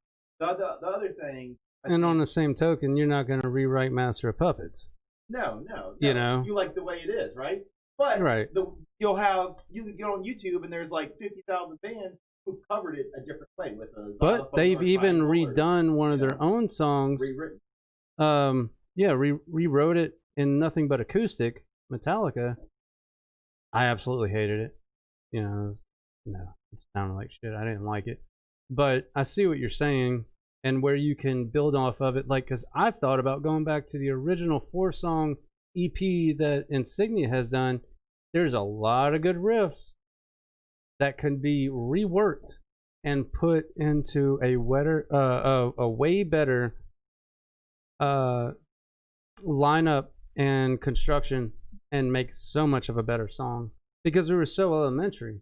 You know, that's our first thing we ever recorded, and it could be way better, and we could do way different. But at the same time, it's also a staple of that's who we were at that time. That's what we were doing. You know, why rewrite history kind of thing. So to bring it back home, I think what Bill was trying to get at was, if you want to re-record those songs that you were just talking about, right? And you have this new bass player, whoever he may be, but he can bring something way more to the song. It's a high probability you might change the songs a little bit. You just now even said there's things that you probably like to. Oh, fuck, so a the shit songs were ton. not written in stone when back then when we recorded them. They can be improved upon to be performed or re-recorded now with new members. Who, if you're playing to their strength or bringing something to the table to make the song better. So, and I'll be honest, this is probably where it comes into being egotistical or being not willing to let go of power, I guess you would say. Certain songs, I would say, no. That's exactly how I pictured it in my head. I don't want to change it. I don't want to change it whatsoever. I'm sorry. You know, let's work on something that something completely new, and you have way more, you know, input on it. But some songs, like, I just feel are just complete 100%, and I wouldn't want to change it. However, at the same time, I feel that same way about 86. I wouldn't change that song at all, but I've changed that solo 3 times, if not 4 times. So I guess I understand. You know, I kind of understand what you're saying, and I've never come to that on 86 a definitive end for that song, like having solo. That's it. That's what I'm going with. But the song itself, I wouldn't change it. I don't want to change it. Same thing with Burial Shrouds. I wouldn't touch it. So if I wouldn't you had fucking a new move bass player, like, you know, if you had a top-notch professional metal bass player join for the song, you're going to tell him to play the songs exactly how to play them. No, I would say that the progression of the song, the construction of the song is not going to change. You put your twist of your instrument on that song because I'm not the bass player. You're the bass player. I'm not going to tell you how to play bass. That's what I told Phil. I was like, you you're know, the drummer, you bring your strengths to the table. Correct. I feel that's the only way you can play together. I would only give him at your best. Like him and Jared, I would only say, like, hey man, I think we should do this for this part or whatever. That would be it. And because I'm not the drummer. I'm not the drummer. You know, he's a fucking drummer. Back then I was probably way more of a dickhead about it. I'm like, no, you fucking suck. You need to listen to how I do it, even though I can't do it behind the kit. You need to do it how I'm saying I'm do it. But I think for the majority of it, would say, Phil, you do what you want to do on drums, but let's have a collective understanding of how the song is progressing and where it's going. Sure. So we get an idea on it. Let me give you guys some insight of what that means on my end. Because look, if you come at me with a song, right, and you have a structured song, guitars only, and I put my drums to it, I'm going to do what I know how to do and what I'm good at doing, right? And I'm going to put guitar or drum parts to it that I'm really solid at. I'm not going to do things that I don't know how to do. So if he writes like a programmed drum part that I don't know how to do but sounds incredible, and I learn how to do it, it makes everything better, right? It makes everything 10 times better because I learned how to do that.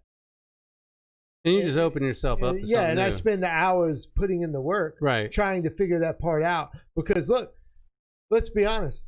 You're going to do, nobody, hey, I got a question. There's a fucking plane. Look, I got yelled at for slamming my hands on the table. There's a plane full of small children. Well, we got to talk about small children. You don't know how to fly a plane. Hashtag you don't know how save to fly the a children. plane. You're Don't not a talk about certified pilot. You don't know how to fly a plane. Are you going to try to fly that plane? Answer the question. I ain't going to fly no my fucking plane, but I know how to fly a band. You know Are you going to fly the plane? Planes can fly themselves. Yeah, it's like autopilot, I think. There's a switch. All right, you're missing the point. No, I guess I get where you're going. You're not going to try to fly that plane because there's a great chance that you're going to crash and kill everyone on the plane. I'm not going to do anything that I don't know how to do, right? So see, and that's what Phil right there on what he was talking about, and that's where Phil and I clashed heads a long time ago. And I think it comes down to who you're working with. You know, well, it was we had big heads about it, and a long time ago, Phil said, "Why the fuck do I need to practice a blast beat if I already know how to do it?" And that's when him and I got into the biggest thing ever and stopped working together for a couple years.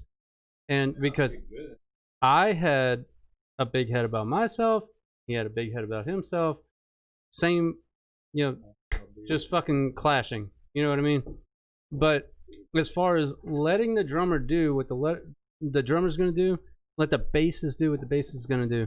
Now, whoever's writing the song, okay, bring that in. And, you have to and, have and be guidance. open to interpretation, like somebody else saying, well, hey, and that's where Phil eventually started to open up and say, well, hey, what about instead of doing this, we do this?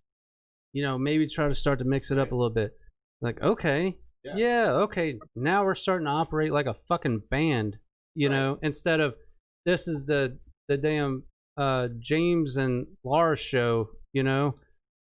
Which is pretty much what it always was with me. It's a careful balance because there's a lot to benefit from having someone with an over-encompassing vision, like one person that's like, I got a vision. And that was my problem. Like, follow me. And there's something that can be great about that.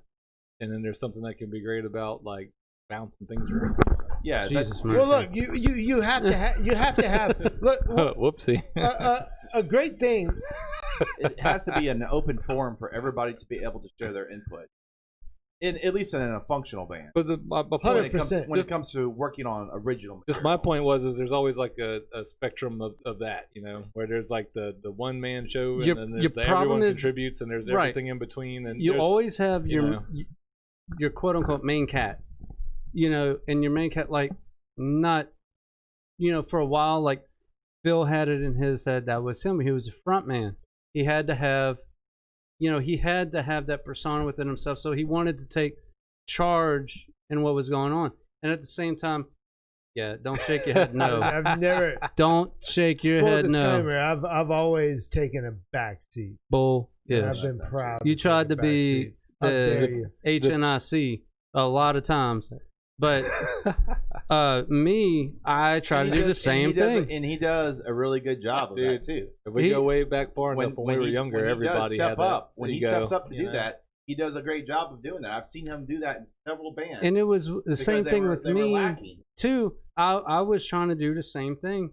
And that was... I never lacked because that was awesome, but, you know. And that was the same thing with me. I was always like, hey, I'm the dude that's going to wrangle this shit up. These are the songs I'm bringing to the table. We're doing these songs. I always felt like you were the creative when we were younger and you and me worked together, like out the gate. Right. You were the first person I worked with musically. And so, like, and I always felt like you were the creative, like you were the generator. And I would always help with, like, you and me would be in a room. Backbone, and big we time. would be like, and I would be like, why don't you take that thing you were playing and that other thing you were and playing, move it. And we'll play it like this. Arrangement was a big thing with Chip. The song would be done, and like 95.5% of the riffs would be you. And we could do that shit we would sit there in a day. Create a little song, you know. And do it in a day. Yeah. And that's what I thought was awesome. That's what I loved about playing music. And over time, I've realized, like, dude, I need to just let go of the fucking reins. Like, I'm trying to hold everybody, you know. Well, I can understand that length. because in years since then, I've become more of a writer in music. And you probably feel the same way. And I realized, the first thing I realized when I started writing, because my first handful of bands I was in, I wasn't a writer. I was like a musician. That was kind of like part of the band, playing that role. So I had a lot of time experience doing that before I was actually a writer, creator. Music. Since I've been doing that, I understand from that perspective now, and like what you don't want it to get because you have up. an idea because you hear it and then you have you're hearing all the other parts of the song created, and when people start putting stuff in that's not that, you're like you know, and that's and you start to lose the identity of the band at that point. Well, that can be a good thing too, because if you have multiple inputs, it can be a great thing, or it could be a bad thing. It could dilute a good idea. And you could start straying on a completely different path and no longer sounding like what you were, and then make it worse for not having that vision. So that's what I mean. I'm agreeing. As far as writing riffs and stuff, you know, Chip and I were really great at that, and like I would start. You worked well together. Very much so. Dude, writing riffs. Man. And then Chip would be like, dude, instead of doing that, do this. Instead of, dude, that riff's awesome, but put it here instead. Like, and he was great at helping me arrange stuff. That's what I figured out. For the most part. I was better at that, coming up with stuff. So really right now you should take this opportunity to put a shout out for auditions for bass player for Purity Undone.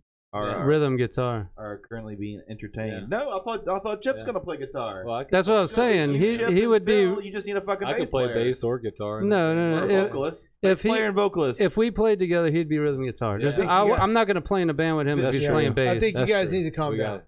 I need you guys you need to to calm just down. stay in your corner. no, we getting fired up here now. So We're still trying to undo all the years of frontman syndrome that Phil has. He's still getting upset. Phil has all these years of frontman syndrome that we're trying to undo. No, let me tell you what I'm good He's at. still a fuck man. Let me tell you what I'm good at. Oh, please do. We're all fucking tingling. Everybody walk into.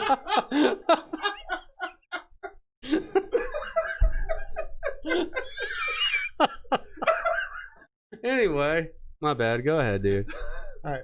I'm not Tell trying to you be a what I'm good dick at. or anything. I am good at, and anybody Ooh. like, hey, don't touch it. I'm No, not this trying is a to. very Don't touch professional, the mic stand.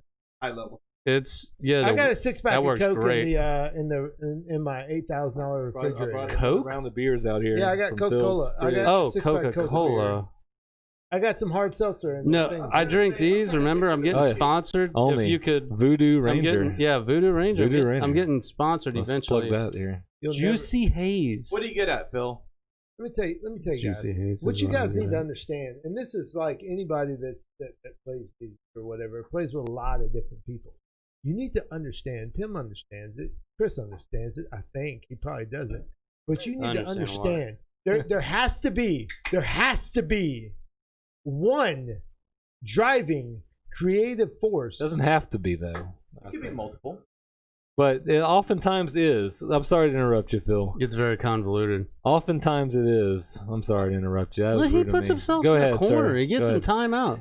Go ahead, sir. Look, Jesus. there has to be one creative driving force. There can be inputs from over here. There can be inputs from over here. But there has to be. Now, Jesus. take your egos, put them in the back of the Yeah. station wagon and listen to what I'm saying. There has to be one creative driving force.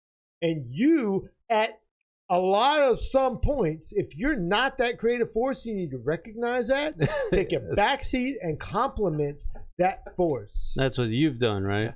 A lot of times, yeah, because honestly, I play drums. I'm not I'm a gonna- songwriter. Right. And I'm gonna I go ahead actually and wasn't say being a that dick about it. I'm going to go ahead and say that I agree with Phil on this one. Everybody, Thank you. everybody has a part But- to play. It's just like but- a movie. But there is Everybody has a input. part to play. There's a lot to Jesus. be said. Man, come on, contain, Yeah. contain that thing, This- dude. Yeah, Why- throw that Like away. tighten a screw or something. What the fuck is going on?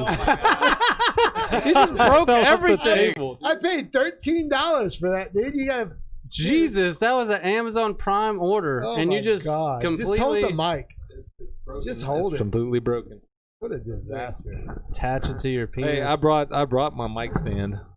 I'll switch the mic stand out. Look, here's a mic stand. I have a mic stand. I'll just put it on. I'm getting ready to have to take a leak again. Oh boy. How much longer? We got at least another hour, right? We can do Yeah, it as long as we want to. All right, there's that's- no rules. I It's our wanna- show. I want to stick around for People a while can listen because we have to yet every to get damn word I have into to say. what the fuck. I was gonna try to straighten out this whole goddamn timeline thing. Guys, Guys, straighten it out. There's one thing that you didn't hit on, or we kind of touched upon it a little bit, but I just kind of like wanted to point out, like, you know, because we've mentioned Love Stories in a few times, Oh yeah. and I wanted to point out that you know, you were in the band, Phil was in the band, Yeah. and I mean, I was in for I was a in the second, but not as long as you guys. I consider myself the number 2 to Clint in Love Stories End. You're as always far We're as- talking about. You're number 2. yeah. I mean, Come on, man. I'm gonna go ahead and say that. About when we're single talking about creative Love Stories forces. End, yeah. Dude, that drove me bananas. Well, can I say something? That drove me I bananas. mean, well, I guess you all did your tours, you know, in that band. I It's, didn't. You know, your training ground and that. Go ahead, Chip. You were trying to say something. Yeah, go ahead, Chip. You got One the of my floor. biggest mind fucks. Camera's like way in your face.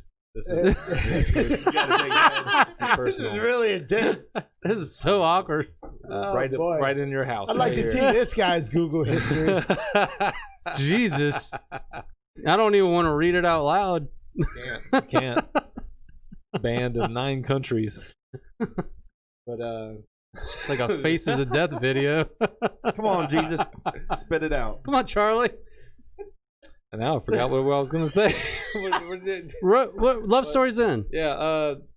You were number 2. The biggest mind effort that I ever heard was that you were playing with Love Stories In. After all we glossed over some of the history earlier when we were talking about Bad Blood and going our separate ways and Seppuku versus Love Stories In. We could do a whole chapter of that. I don't know if you want to do a versus, but that's like one of those Metallica versus Megadeth feuds. You're taking a Pepsi fucking challenge, Jeff. Okay, that's the Love Stories In versus there's no way on the Gulf Coast that battle is like Love Stories In. I played Love Stories In, but it blew my mind to hear that you were playing in Love Stories In. I liked playing the songs. I never played. I think we played maybe 1 or 2 songs off of that first album, Phil. No, we played a lot of. I don't think so. Yeah, I don't think we did. Yeah, we did. Luxy War Tribe. Yeah, no, we played a lot. Because we played at least 3 or 4. Because we played a lot off of the new thing, and I wrote one song for the new album, and it was actually an old Insignia song. It was a good song. An Insignia song. I didn't realize that. Really? Well, I didn't realize that. Yeah, and I know the song. I got super pissed later because once again, ego. I write a song, we go in, record it come out. And then I hear it at the end, and it's completely fucking different. And like we were talking about, not working together as a band. And it's just, hey, Clint's gonna make an executive decision. And his whole argument was, I paid for recording. I don't give a rat's ass who paid for what. If we're gonna be a band, we're gonna be a band. That's how we should do things. But you weren't a band. That's going exactly back to what. Right. I wish I would have known that. One singular. We weren't a band. In that arrangement, it's a Clint Hagler project. He's the creative. He's that singular force. Yeah, definitely in that band. Because in that configuration, you are the second guitarist playing in the parts that have already been written. You're just performing somebody else's shit that's already been played. The first guitarist. So to make it a full picture here, you go to record that album and you contribute one song with writing credits on. Out of incorrect. What, it was like incorrect. 12 songs? Incorrect. There was no writing album? Credits. So instead, he said all songs written by Love Stories In.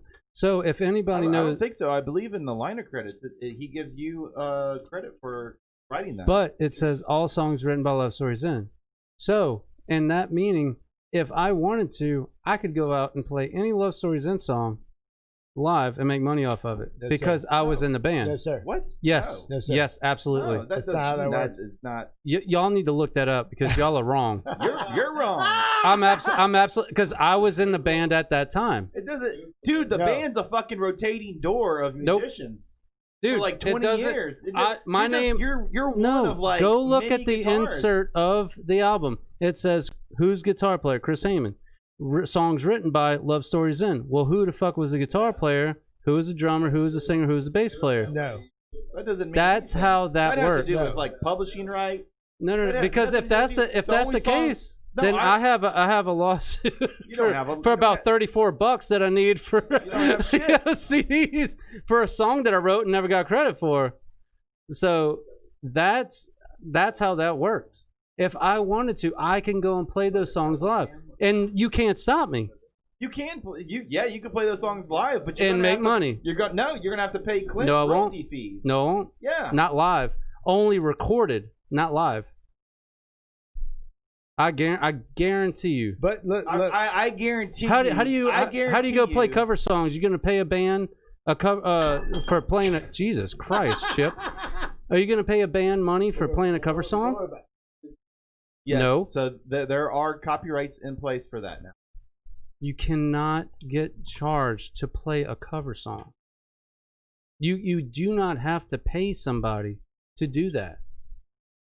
And especially if you are right. If you're not, he's talking about he's going to play songs that Clint wrote. No, I'm like because he was in the band. So well, if you play at a venue, I don't understand why you would do that to begin with. I wouldn't. I'm saying if I wanted to, I could. Okay. But this is also my song. I think we're off track here. No. This is also my song that I wrote. So are you telling me? Yeah. We're talking wait, hold on. Your song in recording that album. If I go and re-record my song that I wrote on a different album, You mean to tell me I'm going to get sued for my own song? Yes. Can't happen. Nope, can't happen. I Because don't think so. Because it can't. I'm pretty sure he gave you writing credits for that. Because I know out He of all didn't. the songs on the It album, was all written by Love he Stories said In. that you guys that was the only song that you brought to the table for that recording session. No, not in the writing credits. Love It Stories- says written Lo- by Love Stories In. Yeah, and Clint owns that name. And Well, I don't think- I don't you think put the name that has song anything to on do that with name. it. But right? you are part of Love Stories In I have on no that right- album. I have no rights to that music. On that album, yes, you do. He No, owns He the name. include- he doesn't. Nobody, Yes, he Nobody does. has rights to any of that music except I wish Clint. you would look this up. Clint's no, the only one that's filed the no, copyright it would say documents Clint. for those songs. It would say Clint Hagler owns this. He can't own Hey. something that I wrote. I have to Yes, agree he with Chris on this one. Whoa, I we're don't know split about that. 50-50? I've heard Oh, we of split? I've Did- heard You of, can't do Clint, that. Did Clint write his I've own heard part of- for that song? I'm sure he did. I've heard of big time bands doing this before, where like if you give writing credits to the band versus an individual, that's why like if you look up like That's what happened if with you look up like Nevermind. All You Need Is Love or something, it says like John Lennon. You know, it doesn't say the Beatles Or any Metallica song, You know, it's James and or Kurt. something. Yeah, you That's know, exactly or what it's happened like with James Nirvana. and Lars. But then there's certain bands that it's like, and it might be like I think Tool is an example of a band like this possibly. if I Nirvana. remember. Yeah, And, that's what or Kurt Nirvana Cobain did. too. Yeah. Where it's like every single song it says written by Nirvana, Kurt Cobain, like, or whatever, or and like he the whole changed band. it, and then his income tripled because of that. Yeah, well, that's true. Yeah, because and the other guys are like, "Well, fuck us." but That's if not the happening in songwriting Love credits Stories, are the band, then whoever was in the band. No, it's I'm whoever. saying if the songwriting, if it says song written by, and then it has the band's name, And you were a member of that I band. feel No. like that band gets the songwriting. Contractually, if you you remember that band, but contractually, he is the band. Incorrect. That's what I'm saying. Incorrect. Contractually, what? Contractually, everybody in the Are band you is the talking about band. contracts that you signed before performing? in Exactly. that band? Signed Or it. He are you didn't sign talking about anything. in the copyright documents that he filed? Which he falsely did because that was my song that I wrote. gotta You prove can't that, though. copyright. You got to prove that. I have a recording from like 7 years before that that I'm would pretty say. sure he would not detest or contest. No, I wouldn't. And I that- wouldn't that, think he would you be know. that much of a dick anyway. I'm not trying to go take it. I mean, I recorded I for remember that him album for a telling me reason. You contributed writing that Right, song. and I wrote it for that. I But put was that the on that only album song for a that reason. The band wrote together. If songwriting credits say written by Love Stories In, is that what it says? Yes. Or, Yes. Like, Yes. then I feel like I'm no lawyer and I don't know, but I feel like I do know for a fact that the songwriting credits is what it comes down to. They And who put- Right. gets royalties. Right. So I could go and play that shit ever much. I could play all of those songs because I was a member of Love But Stories you can In. play the songs even. No. No, it doesn't even That's matter. 100% false. The reason No, it's not. Well, the reason you 100%. can play all the songs is because venues are responsible for that. That's what comes in the cover What- band territory. If you Anybody, can, anybody can that's play- why the all nighters Live, you can cannot play get Guns N' charged. Roses at a bar because those bars pay a fee. Live, you cannot get royalties. charged for that Yeah, unless you are going on as that's what I'm I saying. am Love Stories In. Yeah. But you could say, "Hey, I'm playing these Love Stories In songs." It's kind of irrelevant because you would never do that. I wouldn't. Right. Yeah. No, But right. it was just a point I'm trying to prove. Yeah, You know what the I only mean? thing we're pointing out is that you contributed one song in a writing session of what was it, 10, 12 songs, something like that? Yeah. You know, Yeah. like, so we're talking about the creative force, there being a singer. And he was He's the missing a creative- song. he's the I creative added one. force. Yeah. So he's writing all the fucking material. Everybody's just Right. showing up playing the parts. But there's one song that you have the opportunity to contribute on. Correct. And then the next thing, you're like, I'm out, man. No, you know. no. So it didn't fly like that. It wasn't that I was just like, you know what, fuck this, I'm out. I'm kind of, but not really. But so we would play shows. He was upset a lot of times that I had my solid state crate head. He didn't like the sound of it, so I was using the the JSX, which is the same head I have You need now. to get that metal zone, bro. Yeah. You want to get that love story. You don't know what kind of tone you get till you got a fucking orange ass metal zone Don't hooked be up. knocking the metal zone. You can get The some- world's you can get- worst you can pedal get other some than the good, Digitech death metal pedal. Get some good sound with that pedal. Hey, Chip, put the camera on me. get that metal zone, All right. Phil.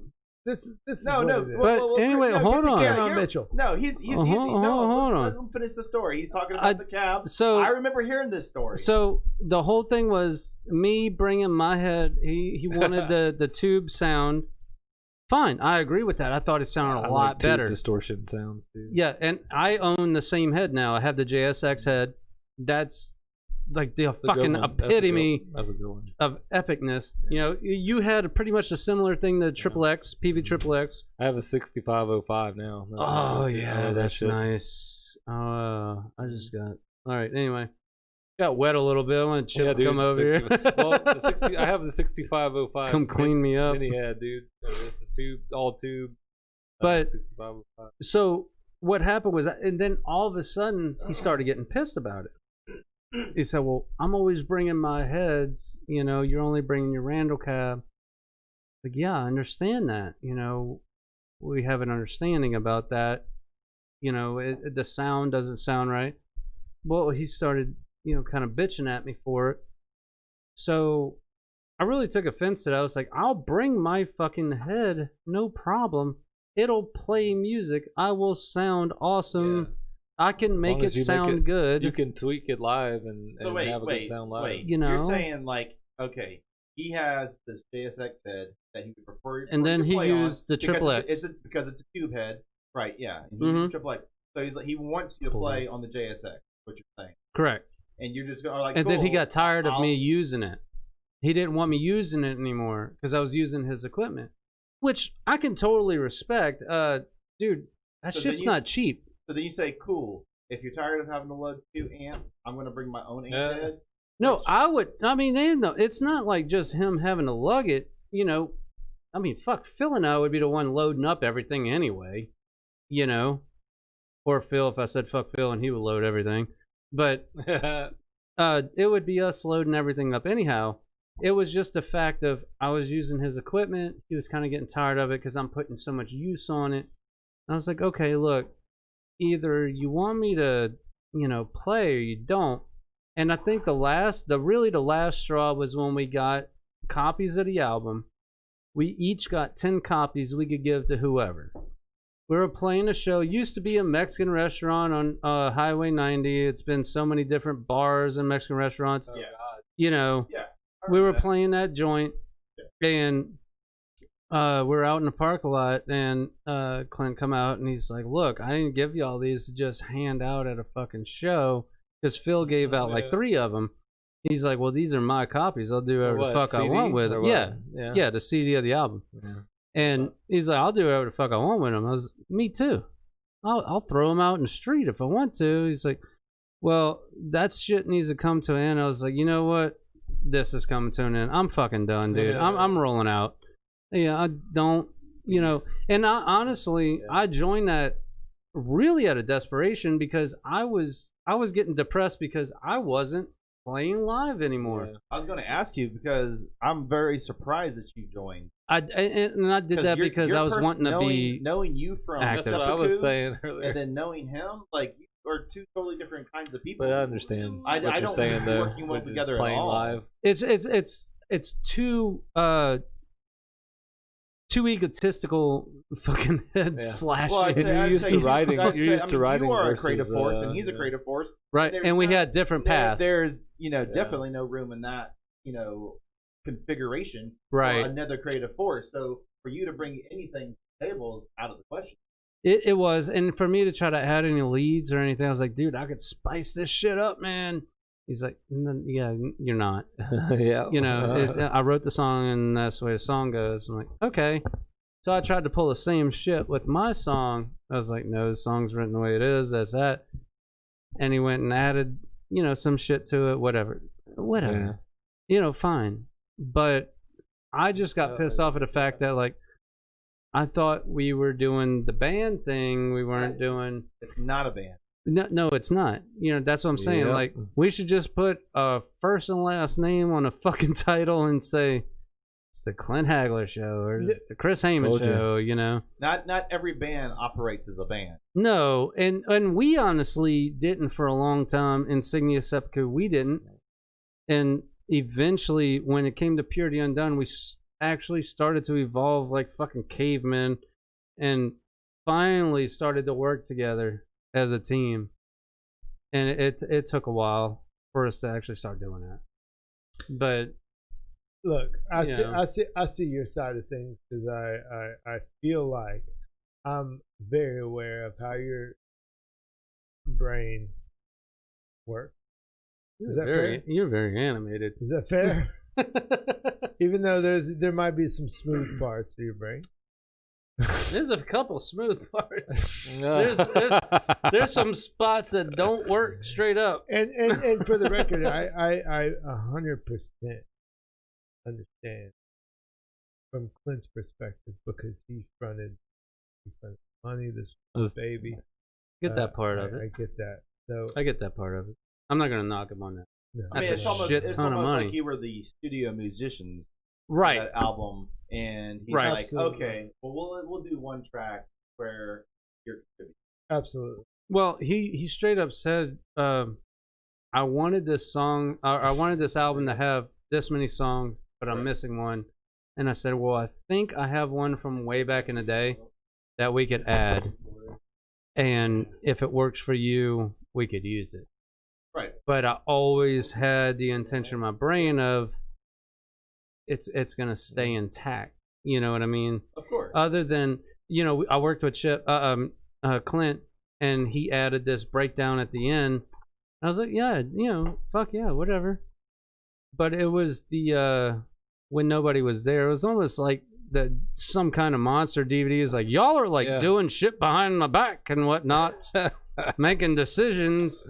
You know, I got all fucking butthurt about like you it. said, you brought an Insignia song to the table, and he needed to make it sound like a Love Story Zen song. True, I understand that.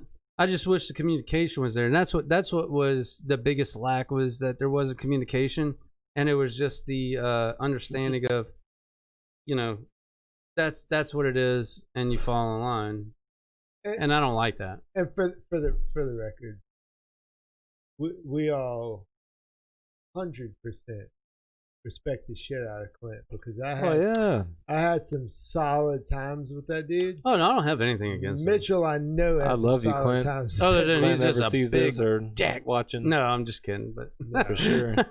No, we're talking about Oh, band Tim. dynamics. Hey, We're not Tim. talking about, What up, man? you know, yeah, he's a quality guy. I mean, he's getting ready to be a dad. He's you know, as good as you can get. But like in a band, it's different, you know, because the friendships We're get talking left about that to the side, and we're talking about band dynamics. We're talking about creative forces and how that affects the band dynamics. Just like you're saying, when you show up, is shit already written, or do I need to fucking figure out my parts? Here's my parts that I think would work well for this. Yeah. Or is some fucking dickhead going to say, no, Why are you I want you pointing to at play me? it like this, or I want you to play it like the fucking program, the drum program.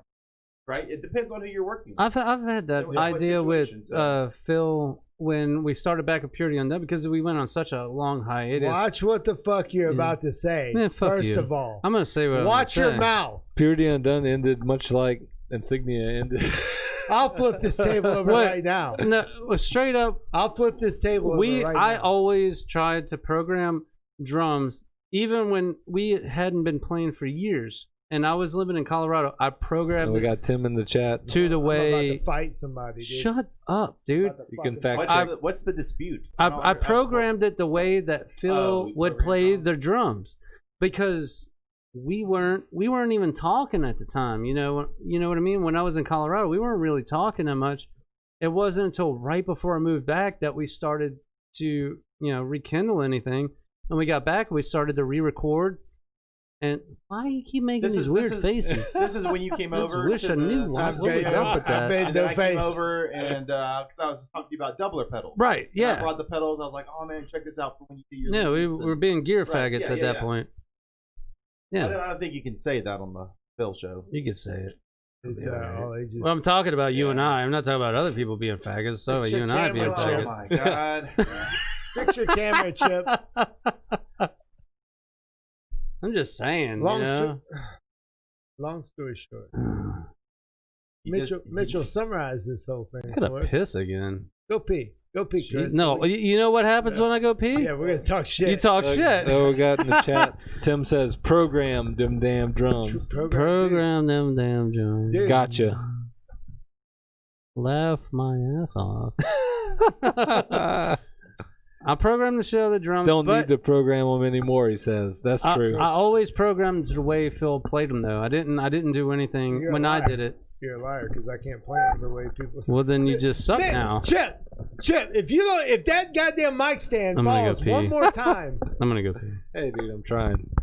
All right, there we go. Y'all are stressing me out. how late are we going? I'm gonna take professionals. stress shit. Hey, we can do whatever we want. It's our show. It's only. See, look, I just wanted to this touch. camera I right just thought here. it was That's all I kind wanted. of Look, just important to give touch me a- upon that you were all in that band at one point in time or another. Give me a few minutes. I'll get back and I'll straighten all this shit because Phil doesn't know what the fuck's going on. He's good. He's good. So, Chris is going to set it straight after these I'm about messages. to light it up. Chris has got to go sit down and pee real quick. But you and Chip, Is he I mean, warm? I've heard similar stories from you and Chip that they're just like Chris's, So yeah, I think Chris is on the mark. Yeah, he is. I get A it. lot of drunken fighting I get it. stories But from back in the the main day. the main thing is with really it what that all is. is like like a lot of these like problems and shit that everybody's having and has had. If you just sit down and talk, put the goal out there and talk about it and talk it out. Mitchell says no. Yeah, I respectfully, Maybe. Mitchell's wrong. Maybe If you- with some people, Love, but not with love, everybody. It's love all- conquers all. No, I say. it's all communication. It's You all talking about with communication. band members? Yes, the whole 9 No. yards. Yeah, communication, man. We just talked we got to about this understand each other. with Chris for like 30 Right. minutes about egos and creative control. No, you cannot sit down with someone who But once wants again, you have to to know your own place. creative control over every aspect of the song. You're hitting, you're banging on a fucking wall. You're hitting your head up against a wall. You're kicking a dead horse. You're not going to get anywhere. You're just going to be the. Was that not your issue One size fits with all. Hey, that band? it depends on the situation. There's No, a that different, wasn't my issue. There's lots of different situations. That wasn't out my there. issue. I understood my role in that situation. I understood what I was there to do. And when I was not on board to do that anymore, that's why I left. 100%. I knew exactly what I was there to do. And that was Or to provide drums in a live situation. That's what I was there to do. And that's what I did. Look, we need to stay on the positive side of this fucking podcast. yeah. If we're gonna get $100 million No. Spotify contract, Well, I mean, we're we're getting to the nitty gritty. Yeah, this is what this is all about. Is getting. no, things this is like what we this. want. What'd you But no, say? I'm just having fun. I don't know about y'all. No, the I'm last having a 10 great minutes time. is exactly what we want, because a lot of this stuff gets lost. You know what I mean? Yeah. Like a lot of this stuff gets lost over the years, and Lost in there's time. no database to talk about Just this to stuff. talk. It's like Joe Rogan always said. It gives you a reason to sit down and talk for an extended period of time Right, with this is- friends, and talk about when do you take a time out to just talk. Right. And like With like no Jo- jamming, no nothing. just Johnny talking. Appleseed, the guitar player, right? Nobody, you've never met him. You never met him. If I tell you he's a piece of shit, you're gonna have an outlook on him that he's a piece of shit. But if we get him right here and talk to him, that might change, right? Good. And it's documented Might open forever, your so minds. other people can see if that guy's a piece of shit. That's what we're doing here. That's what we're doing. Chris isn't back yet because he sits down. And he pees out of his He has butt. to, Unbelievable. he has to wipe a few times. And he hates me because my dad gave me a pack of toilet paper, single ply, and I get it. Like it sucks, dude. It'll tear. Like right when you grab it, it starts tearing. And my thing was, My dad called that John Wayne toilet paper. It's rough and tough and don't take shit off of nobody. well, my thing was just double it up, right? But it's not the same. You got to buy the good No, shit. you gotta dude. get good shit. And I fucked up Get with that that. Charmin. Well, I think we're gonna put a banana peel around this and wrap it up. Yeah. Wrap Chip, it. you got anything you want to close with? It's been a lot of fun. Been a good one. Glad to for the listeners that are hanging in out there. I like how you just completely like fuck the guest. Yeah. We're gonna fucking close this out. Yeah, fuck 'em. Fuck you, Chris. We can do what we want. That's the whole thing about going online. You're running the show. But I had a lot of fun talking. All the guests out there, hopefully hearing the audio clearer this time. We figured that out tonight. That was a good milestone. Yeah, we're gonna keep getting better. We're working on the technical aspects of this show. We're gonna get music back in it because that's the heart of all this with us is playing music and doing music, and I think hopefully next time we'll get that working, or we can play some live music for everybody. And there you go. I think Kris wanted to talk a little bit more after he gets back. Jason Voorhees is very concerned about our guest of tonight. Well, while he's gone, Mitchell, do you have anything you want to say before we go? About what? About Jason Voorhees. Jason. About anything. I love Jason Voorhees. Anything about machetes or summer camps or Never been to a summer teenage lovers that you really love to just chop them up, that kind of thing.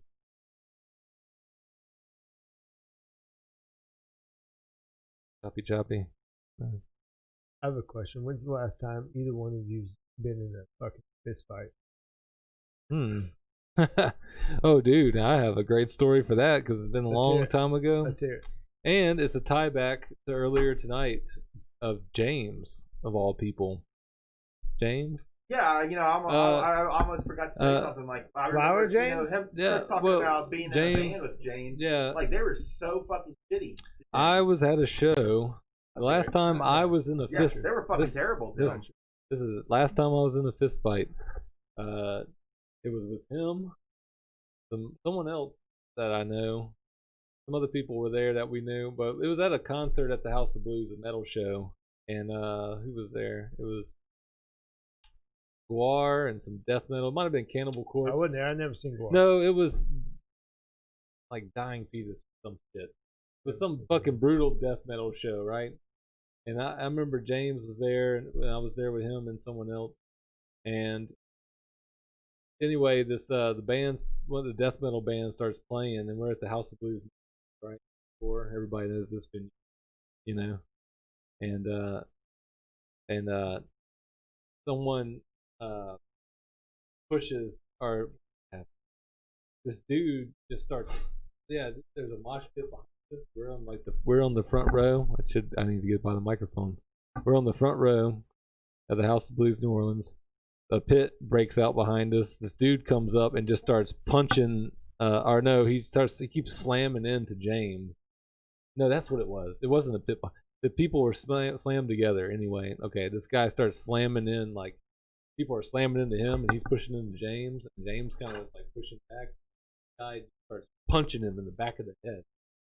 Right, and I'm next to James, and I had been drinking, and I'm kind of drunk right now. We're at this death metal show, and he starts punching in the back of him. I grab the guy, he goes and shoves the guy down, and as that guy gets shoved down, his the guy's friend jumps on James and starts going at him, trying to grab him, and I grab that guy in a headlock and start punching him in the face. You punch a guy in the face? Yeah. Repeatedly? No, these guys had jumped on James, right? And I grabbed one of them off. I think it was the first guy. The guy that started punching James, I grabbed him and started punching him. Another guy crash tackled both of us, and it was a brawl and a fucking death metal show at the House of Blues. Who was playing? And I want to say it was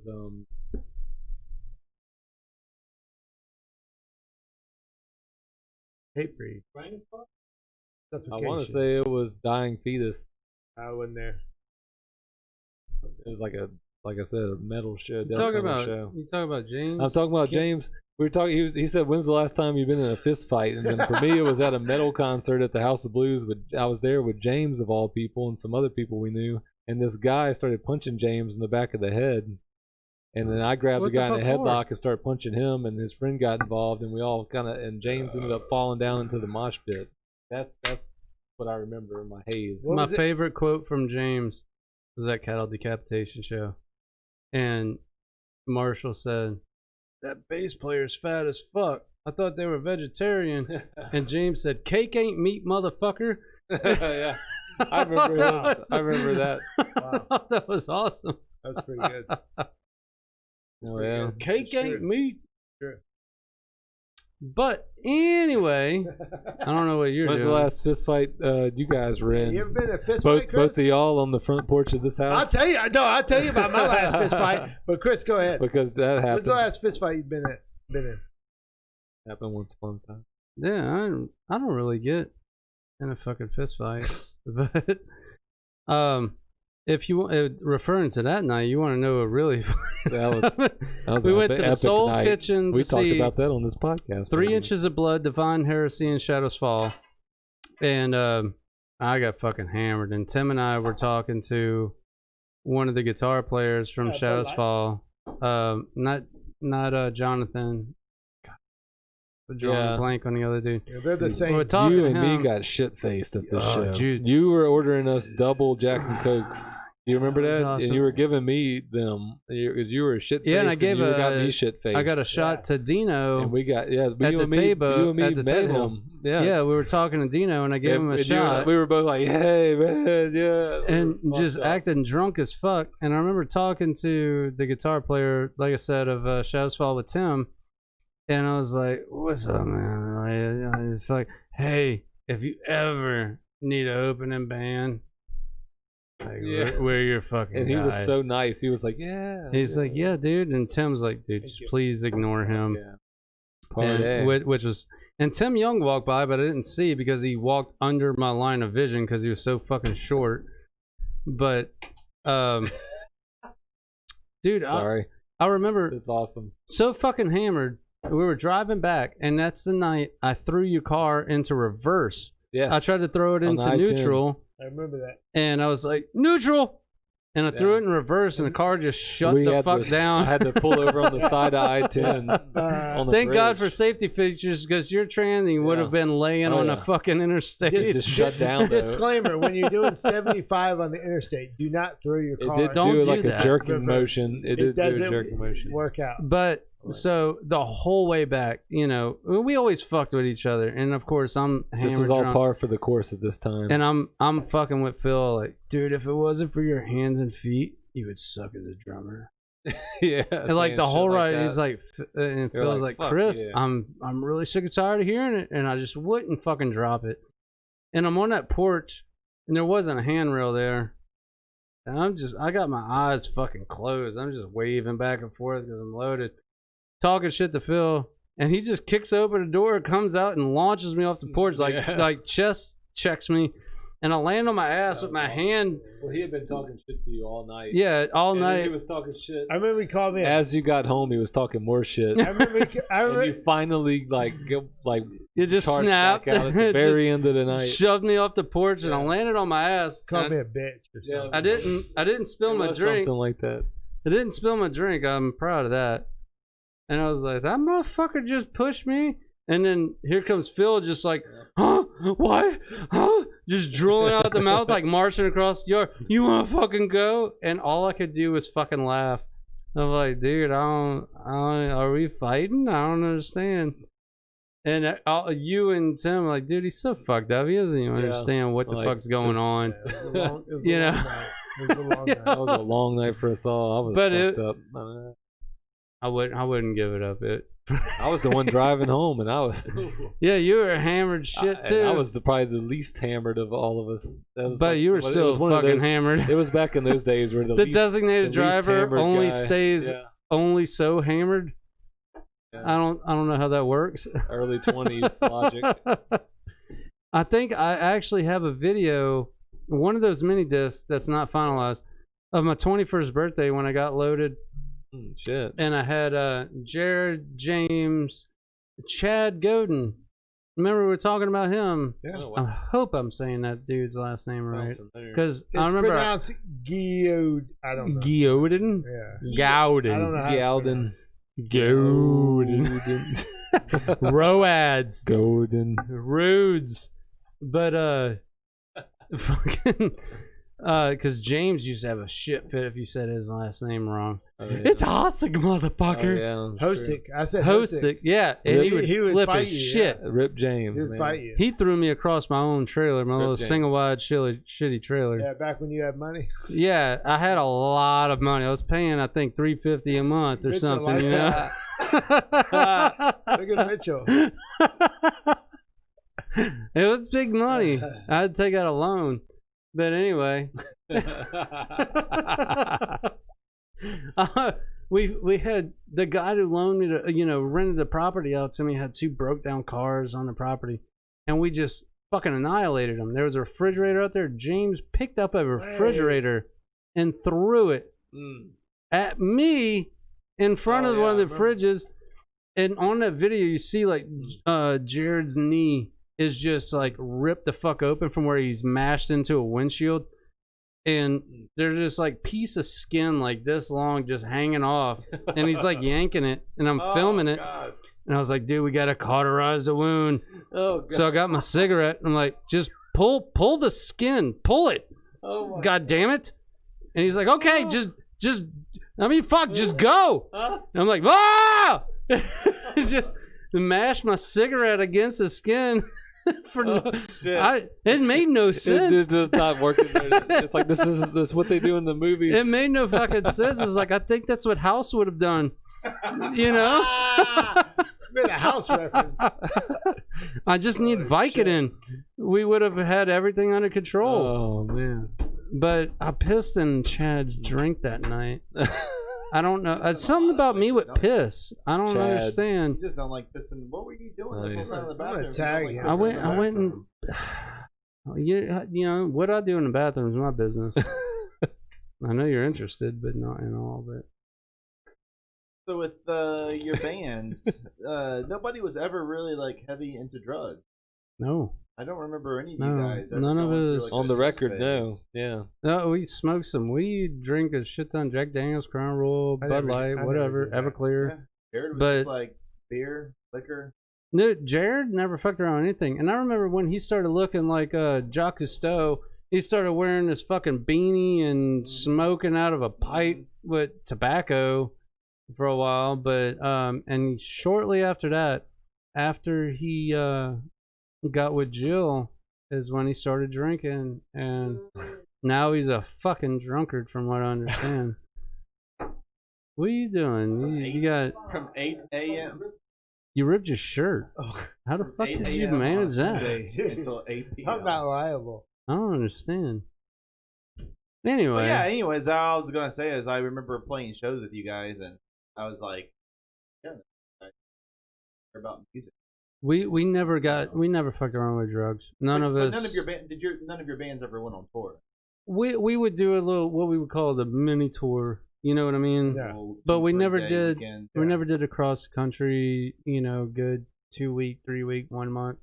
Never did any of that. Do you think that's a possibility for you in the future? I would love to do that. I would love to Really? do it. Like But- a 3-week Even deal? in this day and Yes. age? Well, I mean, obviously, if we could open shit up, that would be awesome. What do you mean open shit up? What's Like that mean? open up the fucking bars and everything, and let people just Well, yeah, like get together. Like you let's know? say when your dad, Big Dick Trump, gets reelected, Yeah, I can't wait for Daddy. and he goes into the America. lab, he goes to the lab and cures everything, Yeah, and let's he's say- working with those No, assholes. just reference it. Mitchell. I don't need it right now. Just saying that's hypothetical. You're kind of Well- a dick. I don't really have to say anything. You're talking about Trump, and this asshole's over here talking about faggots. I mean, you obviously have a homophobic person on the show, and you're talking Wow, about now I'm a racist homophobic. Unbelievable. president. I made I it. don't really have to say anything. You're Unbelievable. speaking Now for you're yourselves. just being Unbelievable. fucking goofy. Unbelievable. I say faggot as like you're a weird dude. You shouldn't- Okay, You shouldn't say not at that all. you're a dude that touches another dude's. So Chris, areas. fast forward to January. It's not what how you know. Everything's back to normal. Everything's clear, right? And the band hits you up and says, No "Hey, such thing as normal. we can't pay you, but we'll break even with a 2-week run." Right. And it's something you're into, and maybe I'm in it, maybe Mitchell's in it, maybe one of your other good buddies are in it. Mitchell's in. I'm not doing it. He's gonna try to touch me in my sleep. Would you do it? Would you do it? Would you do it? Yeah, absolutely. Okay. See, look at him, man. This dude's got a cock obsession. Man, he just wants to touch me. Got a jumpsuit on for a reason. Hey, he's trying to Kris, show you he's from prison. I have a question. Do you like avocado? Do you like? You rock the top or the bottom? You rock the bottom, don't you? What is it? It's power bottom, right? Yeah, power bottom. There you go. You thrust upwards. I have a question. Kris, do you like avocado ice cream? I think that's a terrible question. Do you like it? I don't even know what the fuck that is. You've never tried it? I don't know why I So would. you don't know if you like it Well, no. until you try it, right? Are we talking about gay shit now? Is Is that where we're going with this? I'm asking about ice cream. Do you like avocado ice cream? I can't say that I do. Because you don't know. I know I don't like avocado frozen, so I don't think I would like avocado ice cream. But you can't say for 100% certainty that I you could like say I wouldn't be a fan of it. it. You don't know that. I'm pretty sure I wouldn't be a fan of it. Can't say with 100% certainty. All right, you know what? Yeah, I don't want frozen avocado in my mouth. And if we're talking about anything else that I'm not too sure if I want in my mouth, I'm not going to put it in my mouth. Right. If that's My where you're point going is, with this. you don't know if you like something until you try it. Mitchell knows this. Because Mitchell's done some weird shit that he's never done before. What have you tried? That you're like illegal in some countries. I'm still trying to figure out where he's going with this. Can you elaborate? Are you drunk? You don't. We all may be slightly intoxicated, but Jesus, you're going off on a different thing here. All right, guys, we're going for fucking 3 hours here. 3-hour So what? podcast extravaganza. Let it go. Let's start with Let Chip. it go. Let's start with Chip. Yeah. We'll make a round and we'll wrap this All up. right. Chip, Yeah. 5 years, where do you see yourself? Here we go. It's the same fucking question. We're not getting anywhere with this stupid shit. In jail. Mitchell, God. 5 years, where you at? Where you at, Mitchell? Probably gonna be in this room. In this room doing podcast season Great 5. answer. Kris, where you at in 5 years? Mm. Realistically, if everything went your way and you're the king of the world, right? You've got all the talent. I feel like you just yelled at me. Where you at? Man, 5 years. Not dicking around with you.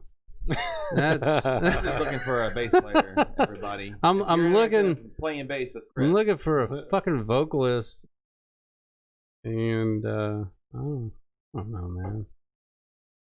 Ask me. No, I'm not gonna ask you. Ask That's me what what- this is leading Philip. up to. You just want somebody to ask you. You feel Philip. like he Benjamin before the Franklin. Give show. everybody the platform and they all No, fucking before the blew show, it. you like Benjamin Crom. you where wrote do you see wrote yourself down in like a 5 5-year years? plan. You're like, I can't wait to tell people. I hope somebody asks me about my 5-year fucking plan. I'm dying. The fans are dying out there, are dying to know what you're doing in 5 years. You know what? You know what his 5-year plan is? I saw on the dashboard of his truck. It was the the fucking mechanics of learning workman's comp. The dude's looking to retire on getting hurt on a job. That is in the That's what. dashboard of the truck. So he's studying. just looking for a loophole. I'm reading about workman's comp because that's what I do. This dickhead doesn't want to work. He's looking to slip and fall at a Walmart and collect a check. Hey, Chip, can you put the solo camera on me? Let's get serious here. Yeah, please. Here we go. Hey, thanks guys for tuning in. Holy shit, Phil KrohnKast, Just exploded episode for 3. no reason. We're gonna have Kris back. We're gonna have play guitar, and we got a fucking stack of DVDs. We're gonna play that he did. Can next time? Can I play guitar? We were supposed to do that. Next I time. brought Next 2 time. badass guitars. Next time, So- I guarantee it. So this is the outro. Please don't interrupt again. Fuck that. Put the camera back on me. Thank you. Jesus. Napoleon syndrome. Chip was Hannah. Hey, Chip. He's got a lifted F-150 Chip. outside too. Chip. 100%. If I was a dick to you earlier, I feel like I was. I don't remember. I'm I don't sorry. know. Okay. I don't feel like you were, but I thank you for. I feel like I was. I'm waiting for mine. So I'm sorry. If so, you are forgiven. But Thank you I for don't think- being here and running shit. Yeah, Mitchell, really thank you. My appreciate it. pleasure. My absolute pleasure. Mitchell? We're really wrapping this up. So much more to talk about. Again, dude, I understand you haven't done this before. I understand that you're not. Yeah, this is I'm so new to it on episode 3. Is it awkward just sitting and talking? No, it's not. Not really. I just wanted to play these fucking guitars. That's all I wanted to do. Yeah. That's it. Why are you looking at me crazy? Because I'm waiting for you to stop talking. Well, I'm gonna bitch about it until we're over. MG3, Mitchell Gruich, the What would you go by? Croatian sensation, as I like to call him. Ooh, that's a wrestling name. How much percentage? that. How much percentage Croatian are you? My great grandparents were both Croatian. You didn't On my answer the dad's question. So On my 100%. dad's side. Percentage. You're half Well, I mean, black. I down by parents. Grandparents or great grandparents. I mean, it's only on my dad's side. It's not my This is mom's math. side. So Okay, I understand. if you want to go by just my father's side, then you would say that my father is 50, Okay. right? I don't Then even that wow. would make me less than that. It's my I'm sorry. great-grandparents. It's I not just turned my- this it's into not my something it parents. wasn't If supposed it was to my be. parents, it'd be 50. Right. Right? And he's 25 because his dad was 100% Croatian. His Yeah. dad was 100% Croatian. Right. Which makes him 50. You don't have an accent though.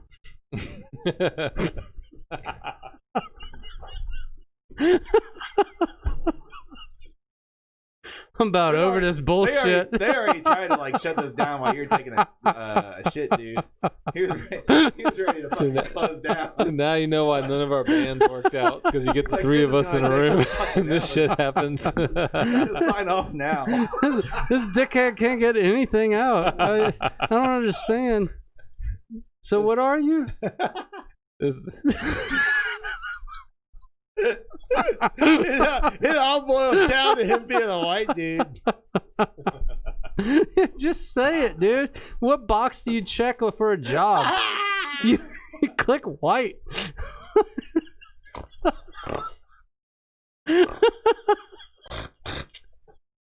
I haven't seen that Croatian box.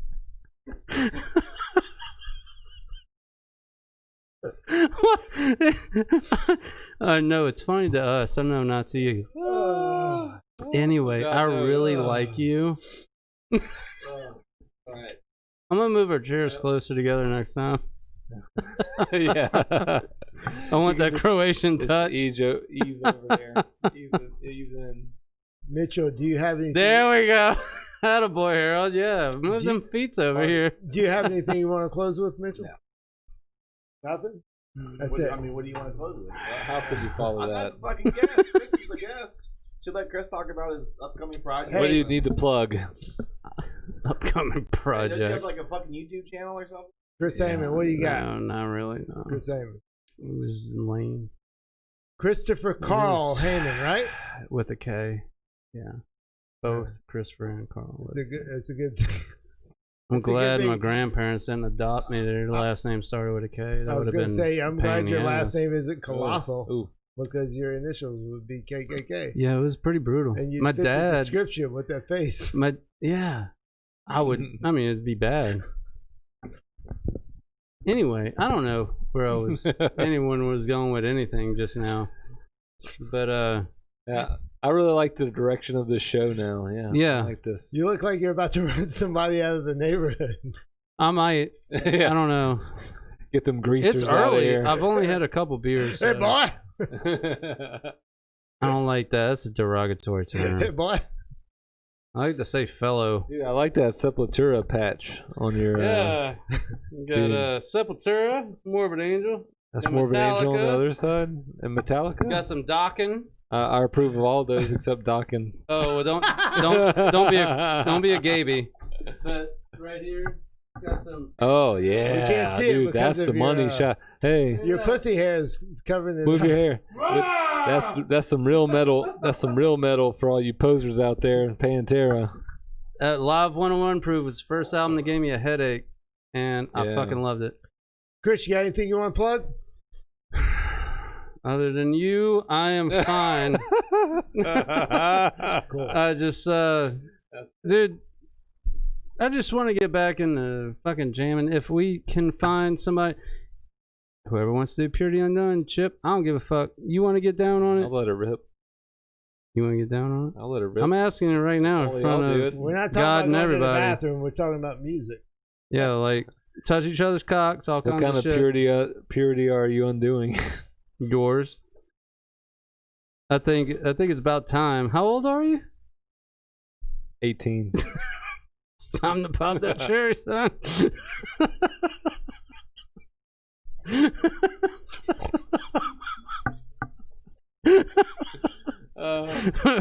About to get bloody up in here. So anyway, Shit. Hell yeah. I would love to do it. If you're fucking down, rock and roll, man. I don't give a shit. Jam. I'm down. Are you putting hand sanitizer after this whole thing? Okay, whatever. All right. Whatever you want to do. Rub that all over our bodies. Don't as we touch sign me off. after that. Hey, thanks guys for coming. I love you, Chip. I love you, Mitch. I love you, Chris. Thank you guys for coming. Love you guys. Appreciate if you're it. watching, Much if love. you're one of the 14,000 people watching, subscribe to the Who do we Kron know? Studio channel. Please don't interrupt my outro. I don't, thousands. thousands? Hundreds of thousands. Hundreds people of thousands? watching. Who do we have next week, Mitchell? Cool. Wow. Mystery guest. We'll update you. We'll make a flyer. We'll put it out. That's professional. Julie, I think Julie's next week. Julie's next week. Cool. Yeah. We're gonna have Julie on next week. Week after, we're gonna have some other people, and the week after, we're gonna have some other people. Some goddamn bangers, dude. We're gonna keep Yeah. it going. Holy shit! Some Thanks, other guys. people and some other people. We're Can't signing wait. off. Episode 3 Yeah. in the books. Thanks, guys. All right, man. Thank you.